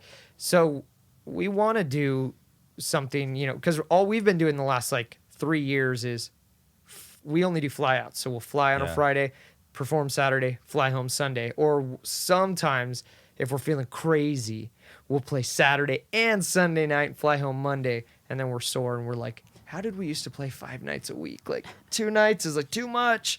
Dude, the body. It's getting old. It hurts, It man. hurts. It hurts way worse than it used to. Yeah. But we've talked about that. Like we want to do a week, 2 weeks, 2 weeks if it's the right package. We like flying out and doing headline stuff or hop on a festival. But I think if we did like a couple week thing, then we wouldn't be like so gung ho on like we got a headline. It'd be more like, dude, let's like get a bunch of bands and like Suicide wants to go out or whoever, let's hop on this and go with them for a little while. So I think we'll be doing something like that. That's great. Yeah. Nothing more than that though. Yeah. At least in the foreseeable future. Just It's tough, man. it's tough. It's And especially now that we fly places, get to the hotel, relax, play the show, go back to the hotel, hop on a plane, fly back, not haul around all this gear. Now we're kind of spoiled to where it's like, I mean, you thankfully you guys have been in a bus for, the majority of your career for many, many years now. I could never, ever go on the road like for a long amount of time not being in a bus at this age now. Yeah. And we never turned into like a bus band being always, most we did was on Warped Tour and getting a bandwagon or the Sprinter thing with, smaller bunks and stuff. I'd have, for sure, we'd have to be in a bus. We're just too old. We hurt. Yeah. It's not anything to do with the ego. No, we don't got no ego. We We're hurt. old. I hurt. I need to lay down. we need to lay down and not sleep sitting up, Yeah. Oh, yeah. How many years we did that, or just like my sharing God. a row with B-Town. Just love B-Town, but we didn't get good sleep. No. I can't imagine, man. Yeah. Sharing a row. Sharing a row. It's a thing, man. You shared your rows. I know you guys did. did your Yeah. van tours. Yeah. But once you go bus, you don't go back. It's hard. Dude, it's tough, man. Just to kind of figure out what it was like. It sounds cheesy, but we did. Our last tour was in a van. Well, you know what? How long was it though? A month. I was like, let's do it. I purposely took the most uncomfortable seat, and I didn't give it up. But And for you were cool the whole cool. month? Now I slept just like this. I mean, you share the bench. You know, you have like behind the first bench, you have probably either no benches or a way everyone can like lay down. I'm like, I don't want any of that. I want to feel the van the whole time. Just kind of prove to myself and be like grateful. You know, when Yeah. and I mean, you kind of it was kind of nice to get back in like that mindset. It was nice.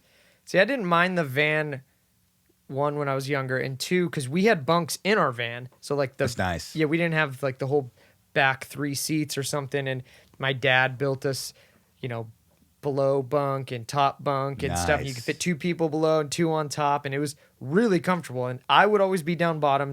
It was like blackout blinds. You wouldn't see me earlier than 2 p.m. crawl out of that thing. So it was like Attaboy. it was awesome and it was comfortable. That's cool. But I mean, I could do a van. When I say I can't do a van, I'm talking like the early days where like we'd sleep in a Walmart parking lots Totally. in the van. Yeah. It's Like tough. you probably got multiple hotel rooms. Of course. Yeah, and that's fine. Yeah. And that's what we did later in our years, of course, too. So I could do that, but it would literally have to be like, all right, we're in a van. Every day, no matter what, there's few hotel rooms for all the guys to be comfortable. No one's sleeping on Yeah. floors. No crew guys sleeping on a floor. Everyone Yeah. gets a bed, and it's close to the venue, and then we head out early in the morning and drive to the next place. Cool. Oh, dude, it's also the what is it? It's the privacy factor that's tough. Oh, yeah, you have no alone time, no privacy. Zero privacy. I mean, if you want, Torrens already like, okay, you're pushing it. Like you gotta like walk somewhere far to get like your privacy. When you're that enclosed for so long, and then you're not even getting rooms. Yeah. You know, you're in like a Walmart parking lot. Like the privacy, it doesn't seem like much, but over time, you kind of like something's kind of off. You know. So I mean, I haven't been alone in a month. Yeah. You know, or longer. I'm like attached to like 5+ guys. Yeah. You know, I can't have like you can't without knowing like you sacrifice your personal thoughts or like your alone time and more so your sanity. Sanity for sure. You know, and then that's only half of it. Then when you go home, you transfer that energy to when you get home, and then you gotta process that. You know, because you don't now. Maybe it's probably explains why we didn't have girlfriends, or at least solid girlfriends when we were younger, because we would go home after like a month, 2 or 3 months, and not having privacy, and then like you couldn't going from that to like trying to have like a relationship. It's impossible. Well, that's why it's impossible. That's why they never worked out. Like I had Yeah. girlfriends when I in the early years of touring, and they never worked out. For multiple reasons, I'm sure, but to blame myself a little bit is your priorities on the band. Your priority is not the girl Yeah. you're dating, especially at that young age. So it's like Yeah. that is second. It was always second. Band is first. Yeah. And then you don't want to tell them that. You can't. You can't tell them. You can't say that. But I remember this always coming home from tour and not trying to find a nice way of saying it, but you just can't say it in a nice way. Of where like when I get home from tour, I need minimum 3 days of like I don't want to hang out with nobody, no friends, no girlfriend. I know Yeah. I haven't seen you in a month or 2 months, so like a girlfriend is like sitting there like, oh my gosh, you get home from tour on this day, like I want to see you, and it's like you miss them. But I always remember thinking like, yeah, I miss you, but like I miss myself, and I haven't had time to myself in a month or 2 months. Yeah. So it's like, give me 3 days to like digest getting home and getting off the road, and then we can hang out. And I mean, Yeah. that never goes over good with any girlfriend, especially at that age. No, it doesn't, man. You can't do that. And then as we both learned, there is you can put things before the band, and you have to, and you should. And so like your woman, she's first. Oh, 100%. That's it. Family first. Family first, man.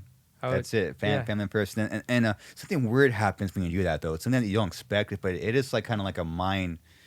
It's just weird. Like when you put someone else, when you put the family before the band, it does improve the band. for sure. It's weird how that works. Oh wait, like I thought I had to be all like this. Oh, I'm crazy with the band's first, but then like once you put the family first, you have something to live for. Therefore, Yeah. you could put more effort into the music and the band and make more about their right decisions and a little Gotta bit more clear. prioritize. You have to. It's hard when you're young, you know. Oh yeah. We don't know any better, No. you know. We got record deals and thrown to the wolves, and we were high on that. Yeah. It was awesome. It was a great feeling. But then that's all you see, and you're just like, this is what I put my effort in. Like, you know, Yeah. girlfriend or whatever. That's just Yeah. like, that's just what comes along with it. But like, this is where my effort is. When it's like, if you want a relationship to work, it takes a lot of effort, Yeah. a lot. It does. And then when you put in the effort, good results. You know? Yeah. I mean, when you put in something, you get even more back. Yeah. You know. We're kind of, I mean, you got a solid chick and a family years before I did, but learning recently, I told myself like years ago, like I'm not gonna get a girlfriend until I know I could go on a Europe tour and be miserable. If something happens during the tour, and then know for a fact I could take a 14-hour flight, go straight from the airport to a chick, and go and fucking go on, and not happy because you can't go from work to like part of your home and like I'm tired. You're probably going from work to like now your dad and husband. Oh yeah. You're boom boom. I couldn't imagine leaving for that long and being away from. I mean, I miss my wife every day. I'm away from her, but like throwing a child in there now, dude, it's crazy. It's crazy. I go to work and don't see my child for 10 hours, and I come home and I'm like, oh my gosh, I feel like I haven't seen you in forever. Especially now when she can talk, like, and say little things Whoa. like da da da da, more. Like you're saying that she wants me to love on her and she misses me, and Yeah. that's when you're like, oh my gosh, I could never I could never leave this for a month, Yeah. and yeah, and you found yours. And look at all this. I'm not saying that you didn't have anything to do with this, but she's pushing you to do great things, and No, for real, I've man. seen this place in every sort of scenario over the years. Oh, thanks. It is legit. You're doing great things, and that's what I'm saying. You need a strong, good woman to push you to do great things, and vice versa. You push her. Yeah. Things are happening. Yeah, it's very healthy, especially when you're like a guy in like a band. Like you're already kind of have that like obsessive mindset. Yeah. When you have someone like a woman that could kind of like hone in on that and like push you to do like anything else. When you're so used to yourself, and then now you have help to get like motivated and driven, dude. It's like this. Oh my, extra energy. You're like, oh wow, okay. Yeah. Because you're so used to being by yourself and getting that energy from just you. When you have help, it's just like you're just on another level. Yeah. You And get to that next level. I feel like since I've known you for a while too, you're like, initially this is probably out of your comfort zone. Like you're kind of introverted a little bit, like Yeah. Oh yeah. like and you're really good at this. I feel like 5 years ago, you wouldn't be like you maybe be a little nervous to hop on Instagram Live and talk to people and do this and be like the host and Yeah. carry a conversation.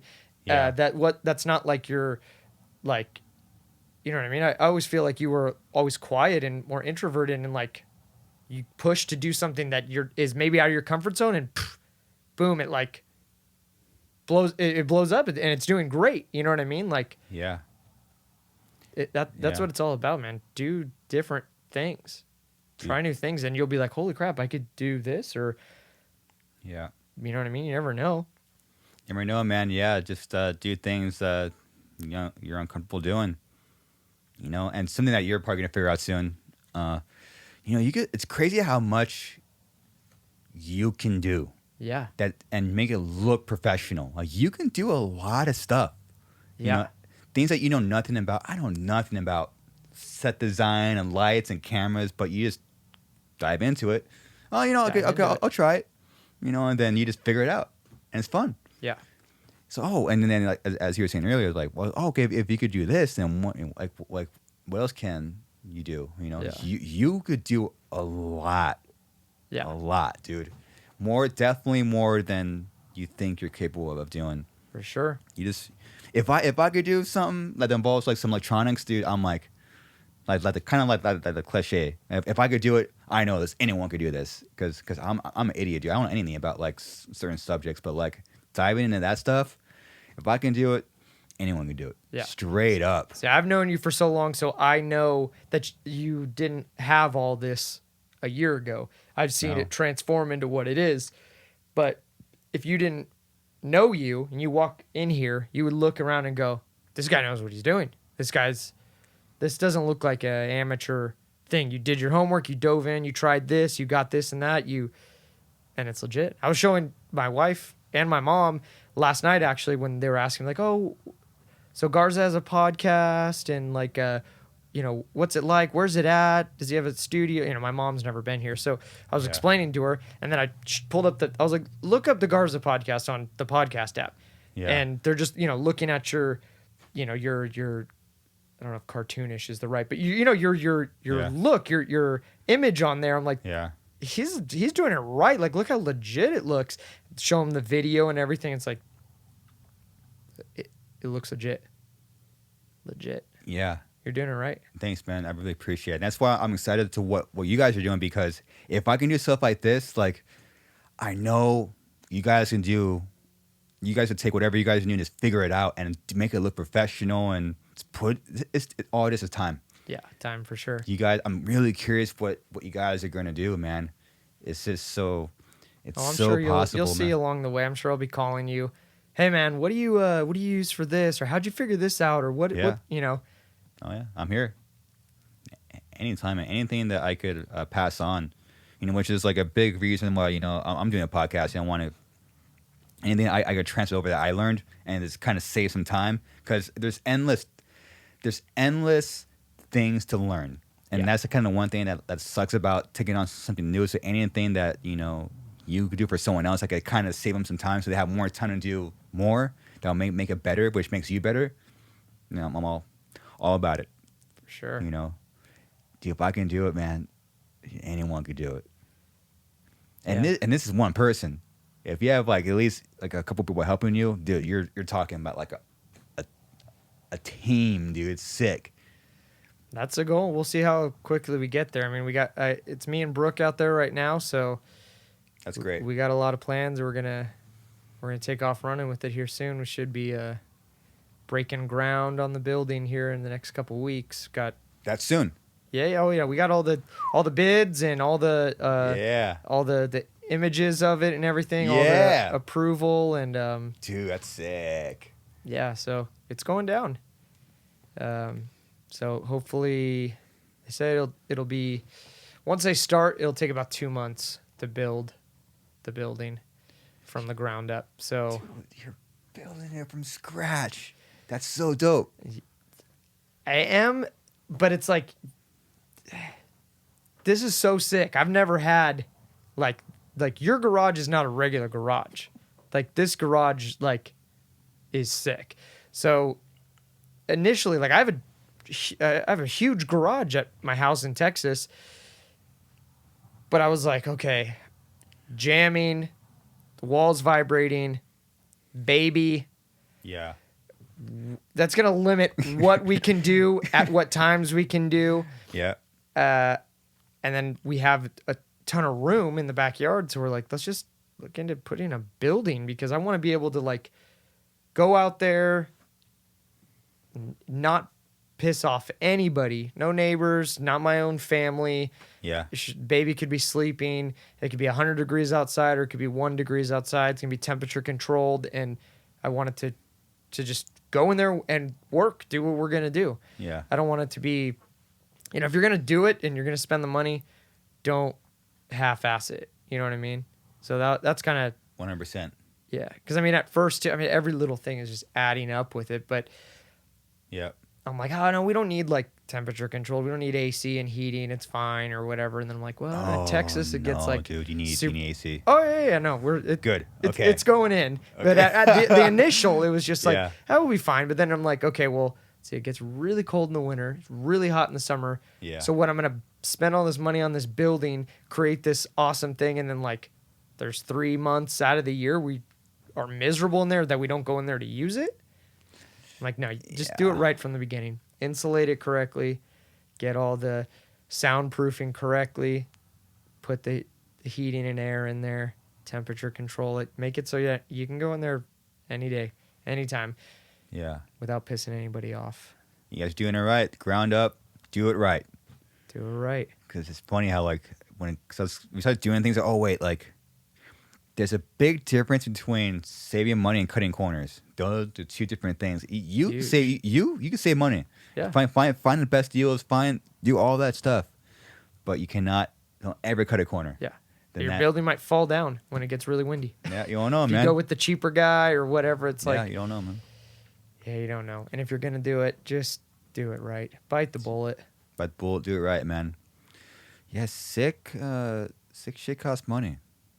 You know, It does. costs It does. money, and then you save money by putting in the time to make it work, and that saves labor alone. Like if you put in some time, Yeah. I probably save thousands and thousands of dollars just for not getting like a camera guy in here, just spending the time. Dude, or not even that, edit just time. like the soundproofing you've done Yeah.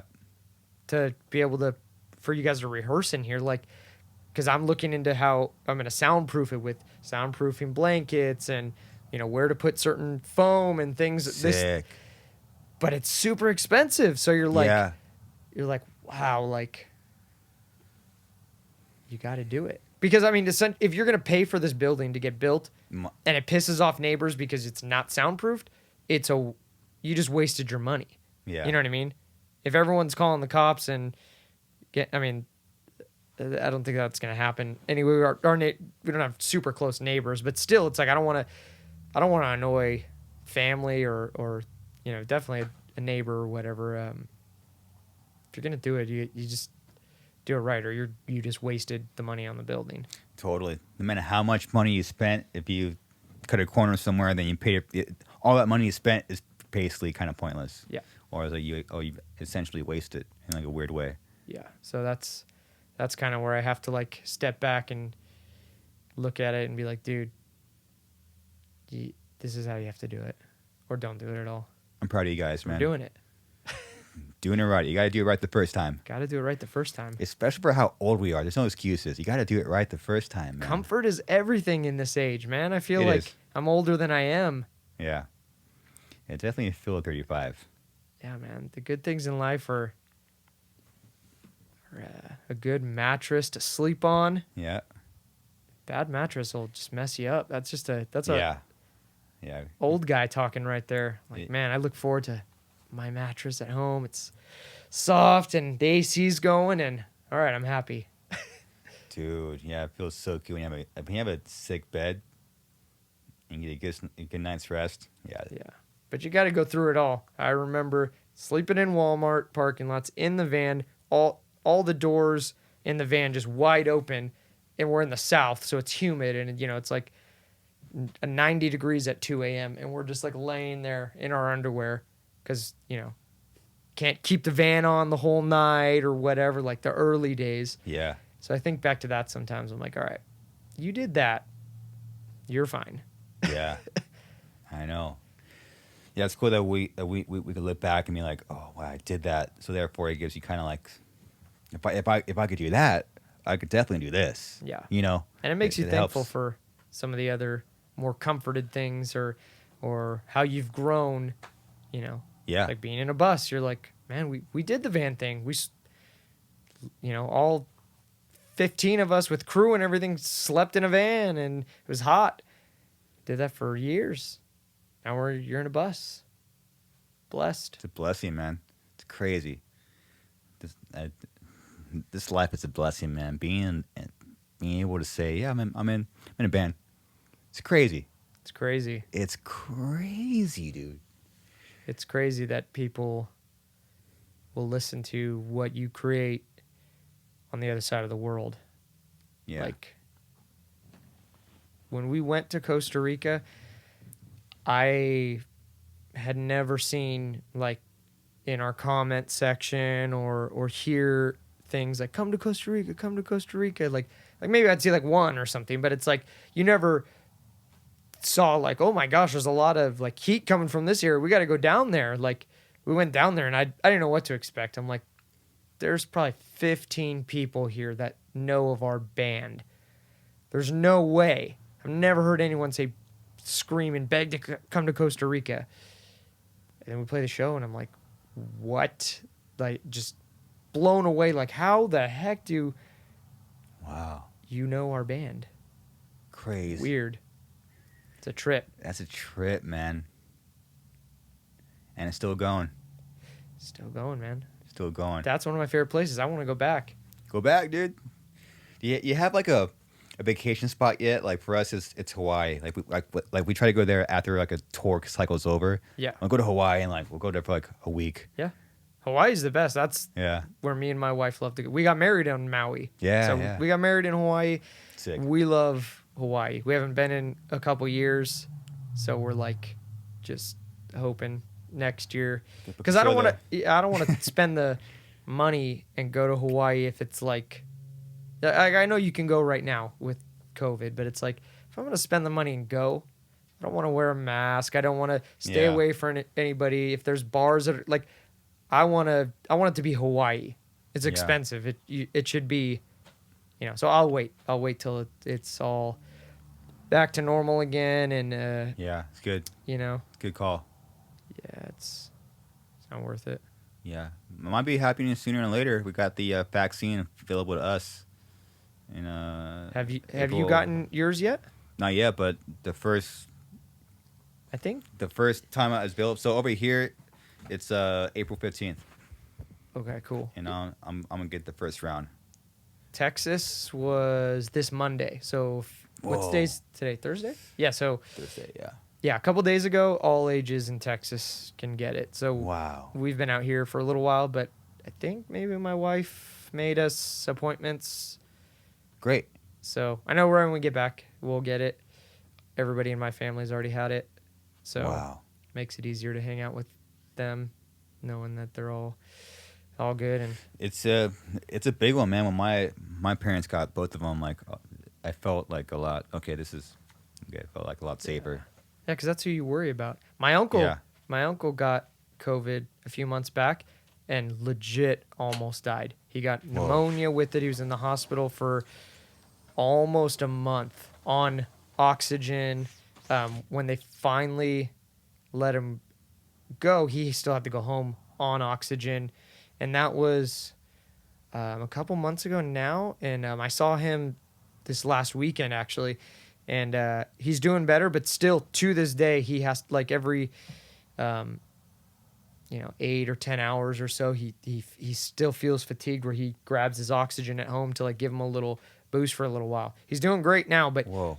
yeah, he got COVID bad, caught pneumonia with it. And there was some scary days there where all my family was just like, it's every day is no good news from the nurse that's looking after him, that it's not getting better. And then it slowly started getting better. Whoa. So they took care of him. They gave him like the plasma stuff that like they gave Trump when Trump got it. Oh, So he wow. feels like he walks around, he's like, yeah, I got the presidential treatment. Wow. But he's good now, but it was scary. Yeah. That's scary, man. Yeah. So It's crazy how it hits different people differently. You have like the most, it's all good, but some people get it bad. yeah. Majority is if you have some sort of condition, if you're overweight, obese, diabetes, those are like that's what my mom says. She's Yeah. a nurse at Kaiser, so she sees it all firsthand. Yeah. And that's usually what it is. But it doesn't mean healthy, people who have no, health conditions can't have a bad time with it. It's just not as likely. But Yeah. Yeah, it's weird. It's weird, and we're lucky that we seem to have got through it. Our parents all got the vaccine, and nothing's happened to them, and super super lucky, man. Yeah. You Yeah, I know, wonder if I've had it. Because, like, every time I've gotten a COVID test, they obviously, no, you don't have COVID. But I wonder if, like, I got the antibodies in there. Like, I had it at some point when I had a sore throat or something, and it just didn't affect me hard, you know? To get the antibody test one day or something. huh? Yeah, I don't know. But as far as I know, I've never gotten it. So that's good. And good. most of the family's vaccinated, so fingers crossed the worst is behind us. I think the worst is behind us. I think we're in like approaching the dawn. So the dawn's probably gonna last a little longer than we would like, but at least we're there. It feels that way. I've definitely been changing my tune as far as like I was like, we're not touring until like summer 2022, maybe. And seeing, because I don't watch the news, but the news to me is like if I'm hanging out with my parents and they're watching the news, so I just overhear like stuff. So that's like my news picks. I'm like, and hearing these things like I heard a couple days ago like, oh, the vaccine's available on the 15th for people our age and younger, and then seeing how they got the vaccine so quickly, I'm like, these are dates that are coming up way quicker than I expected. They got the vaccine probably a year before I thought they were gonna get it. Yeah. I was being like very like trying to be very realistic how this was really going to play out. A vaccine, great. I mean, but millions of people, simultaneously, and then seeing how they got it, and then now it's available to me. I'm checking online every day. I'm gonna try to get my appointment like the day of. Yeah. It's the fact that that's available now, definitely changing my tune and what I thought about, and like when maybe live shows come back at the capacity that we're all used to. Yeah. Definitely changing my tune. Like, man, this could happen. We could probably start touring this year. I'm hoping fall. Later So, this year. Yeah, yesterday we had to reschedule shows yet again because we have some booked for summer that have been rescheduled probably 3 times now. Had to reschedule them yesterday for fall. So October, September is when the shows that we had booked are now pushed to. So I'm hoping we don't have to reschedule them again. We had one in Florida that we could play. They gave us the option. The venue's open, but they're at like 25% capacity. So they're like, they're thinking by fall they could have 100% capacity. So we all talked it over and we're like, just let's reschedule it again. It sucks. People don't want to hear it, but I want people to come out. Obviously, as a band, you want more people than less people, but also you want everyone to feel safe. And, some people don't care and hey, it's cool. I'll go right now. And that's cool. Everyone's entitled to their own opinions. I just want everyone to feel safe. There's some people that don't. Let's just wait for everybody and do it right. Do it as big as we can. Yeah.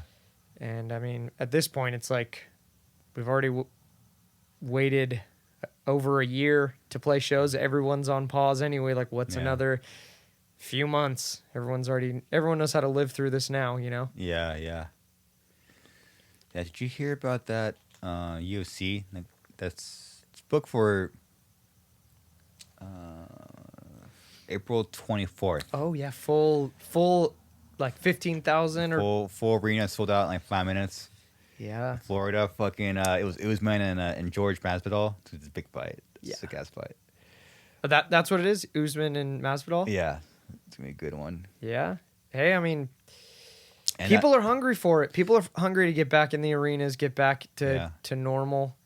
There's more than enough people out there to do that kind of stuff, Yeah, I haven't done the digging yet, but Leon Edwards is fighting Nate Diaz. Yeah, that just got announced in Texas. That looks. Is that an arena? Yeah, it has to be. Yeah, Houston, Texas. Right? I didn't see where it was in Texas, but the fight's confirmed. which is awesome. I love Diaz. So I've only been to one UFC fight, and that was Masvidal versus Diaz at Madison Square Garden. Oh, Me you and went to Manny, that? yeah, me and Manny Wow. flew out. We were there. Jeez, That was right before I mean, that was sick. in November. You know, pandemic started Yeah. soon after, but that was like right before the baby came. So I was like, dude, let's get tickets. Let's go to Madison Square Garden. Yeah. Diaz versus Masvidal. We went, Wow. had a great time. It was awesome. But that was the last time Diaz fought. I love Diaz. He's a brawler. We all love him. Yeah. Win or lose, We love him. we love him. He's like the one guy that, like, when he loses, it's still just like, yeah, like, you know, It's because so he's still crazy. just Yeah. he'll talk fucking the love talk and he'll back it up and he'll smack you. Yeah. Yeah. We fucking Does the love Stockton Diaz, what is bro. it, the Stockton slap, dude? He don't care. He's a gangster. It goes to show that you know, we just love people that just want to fight, and you could tell that Nate Diaz is there to fight, but also he's there for the fans. You just tell, like, I want to put on a show. That means I lose because I'm not going to take him down and gain points to win the fight. Yeah. You can't fake that, Yeah. and you just And he's tough. he's a tough He guy, gets man. cut easy. Always right there under the eye. Always opens up. But he's tough. If they, Yeah. you know, they stopped that fight, which we were pissed, of course, Yeah, because we of were course. there. But he'll keep going. He's tough. He's a tough guy, man. He's tough. Special, man. Fuck, I'm pretty sure it's in an arena in Texas. Yeah. No, Dana White said Georgia, Texas, and I think Florida are the next 3 pay-per-views, all arena, back to capacity. Wow. You know, as much as I want normal to happen, I don't know if I'd be jumping right into an arena right now myself, but I know Yeah. that, hey, I don't, I think if you're comfortable going, I think you should go. I don't like all the rules that you can't do this, or, you have to do this or you have to do that. I think everyone Yeah. should have their own, that's why I was stoked when Texas lifted the mask mandate. Not like, oh, F a mask, I'm not wearing a mask, screw it. Yeah. No, it's just that I don't think the government shouldn't be telling us what we have to do. If you don't want to wear one, cool. I mean, you still have to, in Texas too, like everyone thinks it's all a free for all. Literally when that happened, nothing changed. Like all the stores, you go to a grocery store, there are signs everywhere. You must wear a mask to come in. Just because it's not a federal law now, Yeah. it's the law at that store. So you'll still get kicked out if you're not wearing one. Yeah. So they shouldn't, the government shouldn't be telling us what to do. People are smart and they can make decisions for themselves, and you have to respect businesses. If they say you can't come here if you're not wearing a mask, then you can't come there. If businesses are saying, hey, you don't have to wear a mask, come shop here. Don't wear a mask and go shop there. I don't know. Do your thing. Yeah. You know what I mean? People can make their own decisions, and nothing spiked after. Great. I think people are smart, It's great news, man. It's great news. If you're outside, man, I think it's fine. Yeah. Just be outside. Remember, since you're from here, you'll know where I'm talking about. Me and Cece went to Tom's Farms, Yep. and we were shopping. I think for some beers there. And this was right when everything was kind of going down. And I think like there was like something happened to where like when everything first happened, rules were changing very quickly. Remember one thing came out very quick where like you don't have to wear a mask if you have a disability. I remember like seeing that Yeah. or hearing that on the news. And this, I mean, it's when Tom's Farms at the wine shop, Wise and Cheese shop. It's a very chill, That's the like spot to be. where like just it's so Speaking of wine, do we have any more wine? Right here. yeah. Ooh, I'm down to have some wine. And like older ladies work there, Yeah, pass it Just down. don't show the label. Yeah, pass that down. Sit down. So old ladies work there. It's a very chill vibe. It's a family spot. And then, thanks, man. And then a gentleman that's Thank you. tried to walk in the shop. You know how it's like doors are like big. It's like Yeah. you just walk in that little hallway. Yeah. The dude like looked like our age. He didn't look like disabled. He looked like a well-abled young gentleman. Yeah. And you could tell that he was like trying to use that piece of news he just heard Yeah. to like whatever he was trying to push. So he's trying to walk in the store without a mask. Yeah. And there's older women in the store. Like these are, and this dude like threw a fit, like a little kid, Yeah. and had like this paper in his hand. Like, oh, he probably printed out some like stupid paper. I mean, I don't know what it was. And I was so shocked what's going on. I'm like, I just ignored him. I'm like, there's no way this happened. He's yelling at older women right now. Yeah. It's like, I'm making you guys shut down. You guys can't make me wear a mask. Or something to like that same subject. I'm like, but saying stuff you probably shouldn't be saying, especially at your age. He looked like our age, healthy young man. He's probably trying to push his agenda or something. It was super strange. And I'm like, this is actually the virus. You're just people like making people react that way. That is for sure the bigger virus is people, the media, twisting every sort of thing. Like, that's the bigger virus. And it's just be respectful to people. That's all I say. Yeah. I respect if you don't agree this way or this is the way you think, this is the way I think, or you don't want to wear a mask, you do want to wear a mask, like that's fine, but it's like we all got to go to the same place. We all got to live in the same world. Yeah. That just be courteous to people. You know what I mean? I see a lot of old people walking around all the time, double masked. Today, even, I was out, went somewhere to get some food.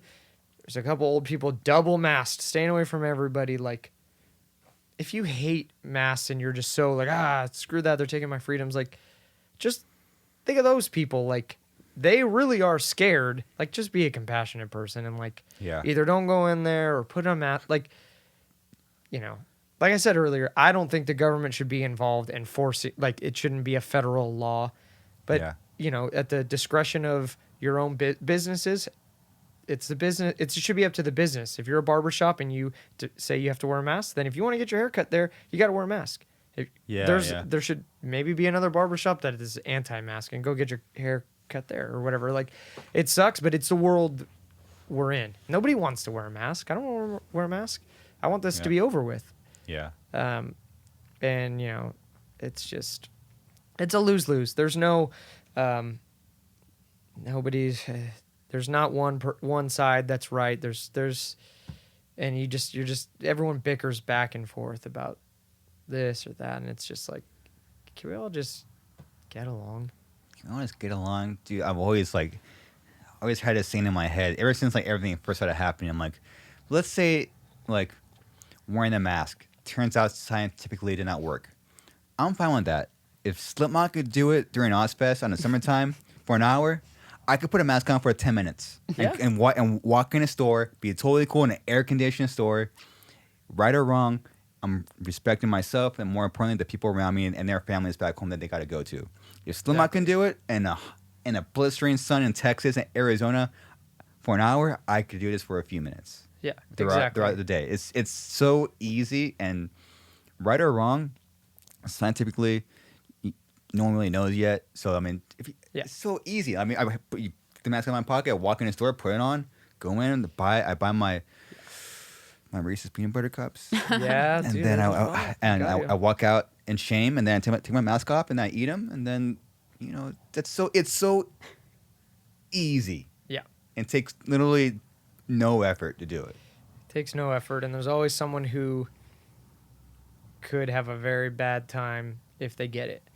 I'm a healthy person. I think if I got it, chances are I'd be completely fine. Like I said, I might have a little sore throat or something. Anything could happen, but I would think chances are I'm not gonna have a bad time with it. But you can't just think about yourself. Yeah. Think about other people. Like I said earlier, I think about my dad. I mean, he has the vaccine. Yeah. It's fine, but I worry about him.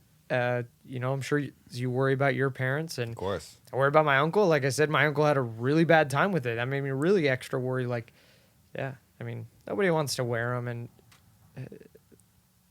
it's a tough conversation. It's a conversation that will bring up negativity on one side, positivity on the other, and Yeah. there's just no right way of saying it other than just like, hey, people need to have the freedom to make that choice for themselves, but you have to respect businesses. If businesses require it, Yeah. and then you want to go there, you Yeah. gotta listen to the rules. You know what I mean?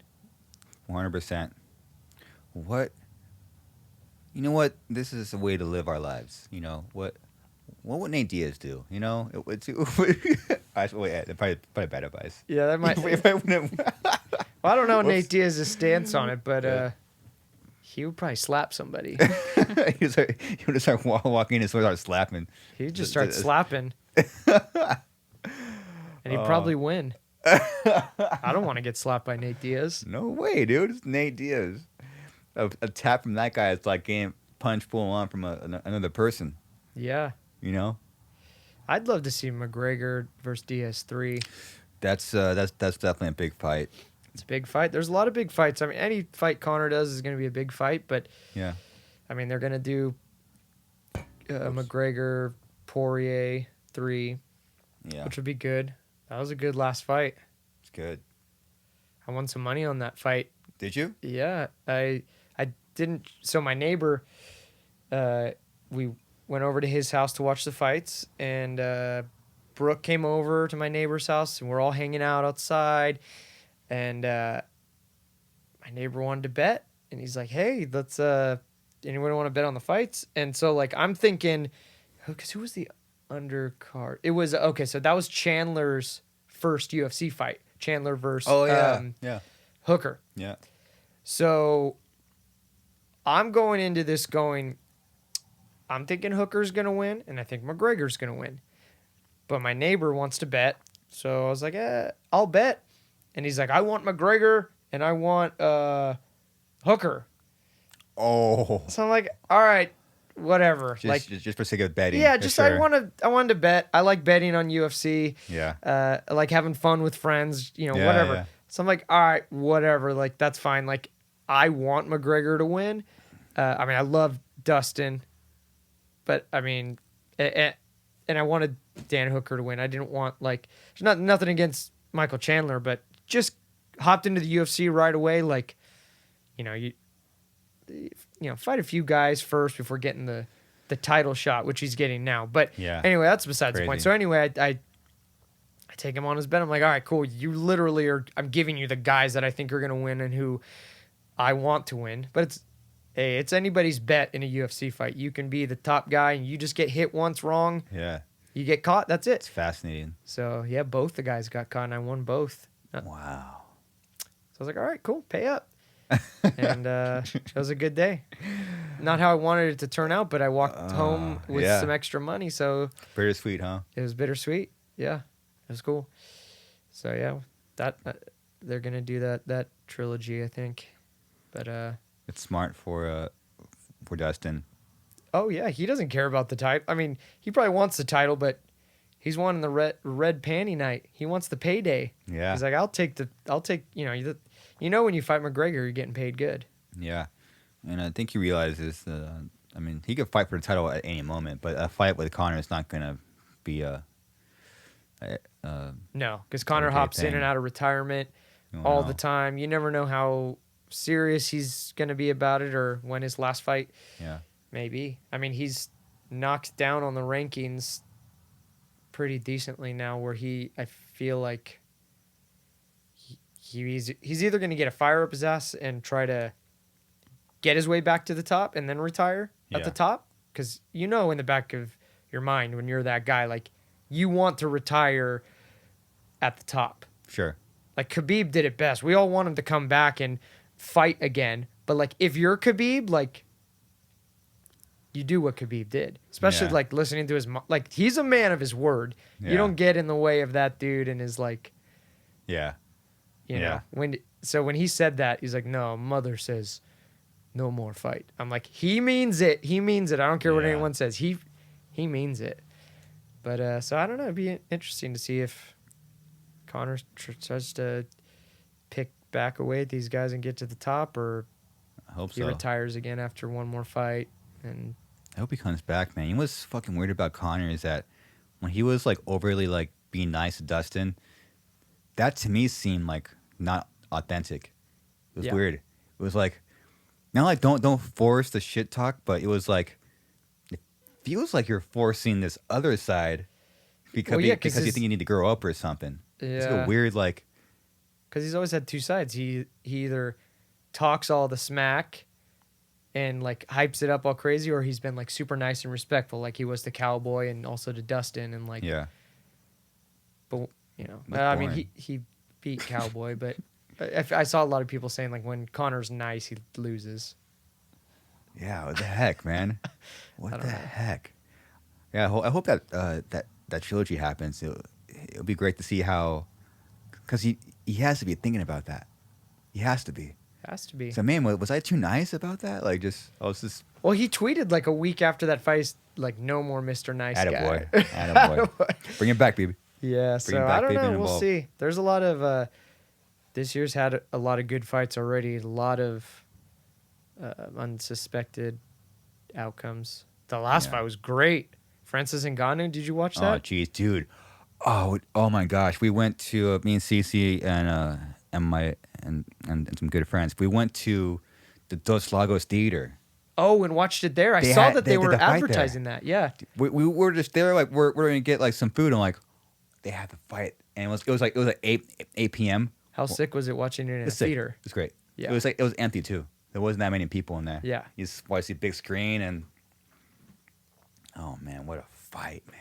Francis, How much was it? $20 a ticket? That beats 70, Yeah. $75 a pay-per-view, I guess. It's not- yeah, not on a bad. bigger screen. Yeah, you go there. They have booze there and popcorn. So I saw that. I was there at the Dos Lagos Theater with my dad like 2 days prior to that. So I saw the advertisements for oh, wow. Ngannou Yeah, versus you already Stipe, know. and I was like, oh, that's cool. They're having the fights here. Like that, they should. That's a good idea. Great, yeah. But yeah, no, I watched it at home, and that fight was. I mean, I wanted Ngannou to take it. I love Stipe, but I was like, Ngannou's story. Did you? The story's great. Yeah. dude. Did you listen to him on Rogan? Yeah. Like talk of. I mean, That's an insane story, dude. insane. Like for years trying to get out of there by ocean and desert and just getting sent back and back. Yeah. Like you want the guy to win. You want him to have that story full circle. Like Yeah, that's a full circle story. that's full circle. And he is The biggest scary. circle. You do Yeah. not want to get hit with that hand. No, dude.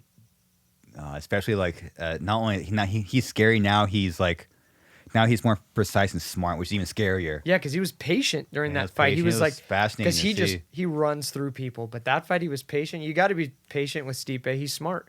Yeah. You know, he's gonna pick you apart, and he did it in the second round. I was like, "Shh, you just can't beat that power though. If you connect right, you're done. He's So sick, dude. a beast. Beast, dude. I can't wait for his next fight. I Supposed to be- cannot wait. John Jones, I hear. Yeah, we'll see. Hopefully, I'll watch it. I will watch it too. That'll be interesting. Fucking really cool. John Jones and Francis. Yeah, Oh, man, that'd be cool. John Jones is, debatable but undefeated. With I think he has one Yeah, iffy loss. yeah. So he's undefeated to fight Francis Ngannou, who's the scariest dude. Yeah, that'd be a really good fight. But he's also jumping up weight, so then there's kind of that excuse of if he loses, it's like, well, I'm still, the GOAT at Sure. this other weight level, Sure. Yeah, I hope that fight happens, man. It's cool. Yeah. If not, it'll be Derek Lewis. Two Great, too. knockout artists. That'd Great too. be great too. And Derek Lewis is a beautiful man as well. He is. Yeah, that's cool, man. Great. I follow him on Instagram. Yeah, Every he's post he hilarious, does, huh? he's okay. He posts like videos and he's okay. And it's always dudes like getting like annihilated, like getting hit by a car or falling off a Oh, dude. building or whatever. And it's with it sounds bad, but it's with good humor. That's what's up, man. He's a good guy. Well, shoot, man. I don't want to keep you for too long. We're already going on record time. Record time. Record time. 2 hours? 2 hours. Oh my.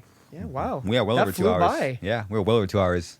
My longest ones with my parents, that's an hour 40. We're partying at 2 Dude, and 10. I got maybe 30 minutes into that one today. listening to Mama and Papa Yeah, that's Garza. sick, man. That's cool. Yeah, I got to about where he was talking about playing the big places, and his band he got together, and Yeah. I never heard that. That's crazy. Dude, the whole story is crazy. You got to hear the whole thing. Yeah, the, no, the whole I'm gonna story is finish it insane. tomorrow. I started listening to it at like 3:45 today as I was driving home to then get ready to come here, so I didn't have time to finish it, but I was like, I need to listen to this, and yeah, your parents are the sweetest. Dude, it's so cool. Yeah, they are special people, man. Without my mom and dad, the band wouldn't exist, dude. Their foundation is so crucial, For sure. Yeah, it's super special.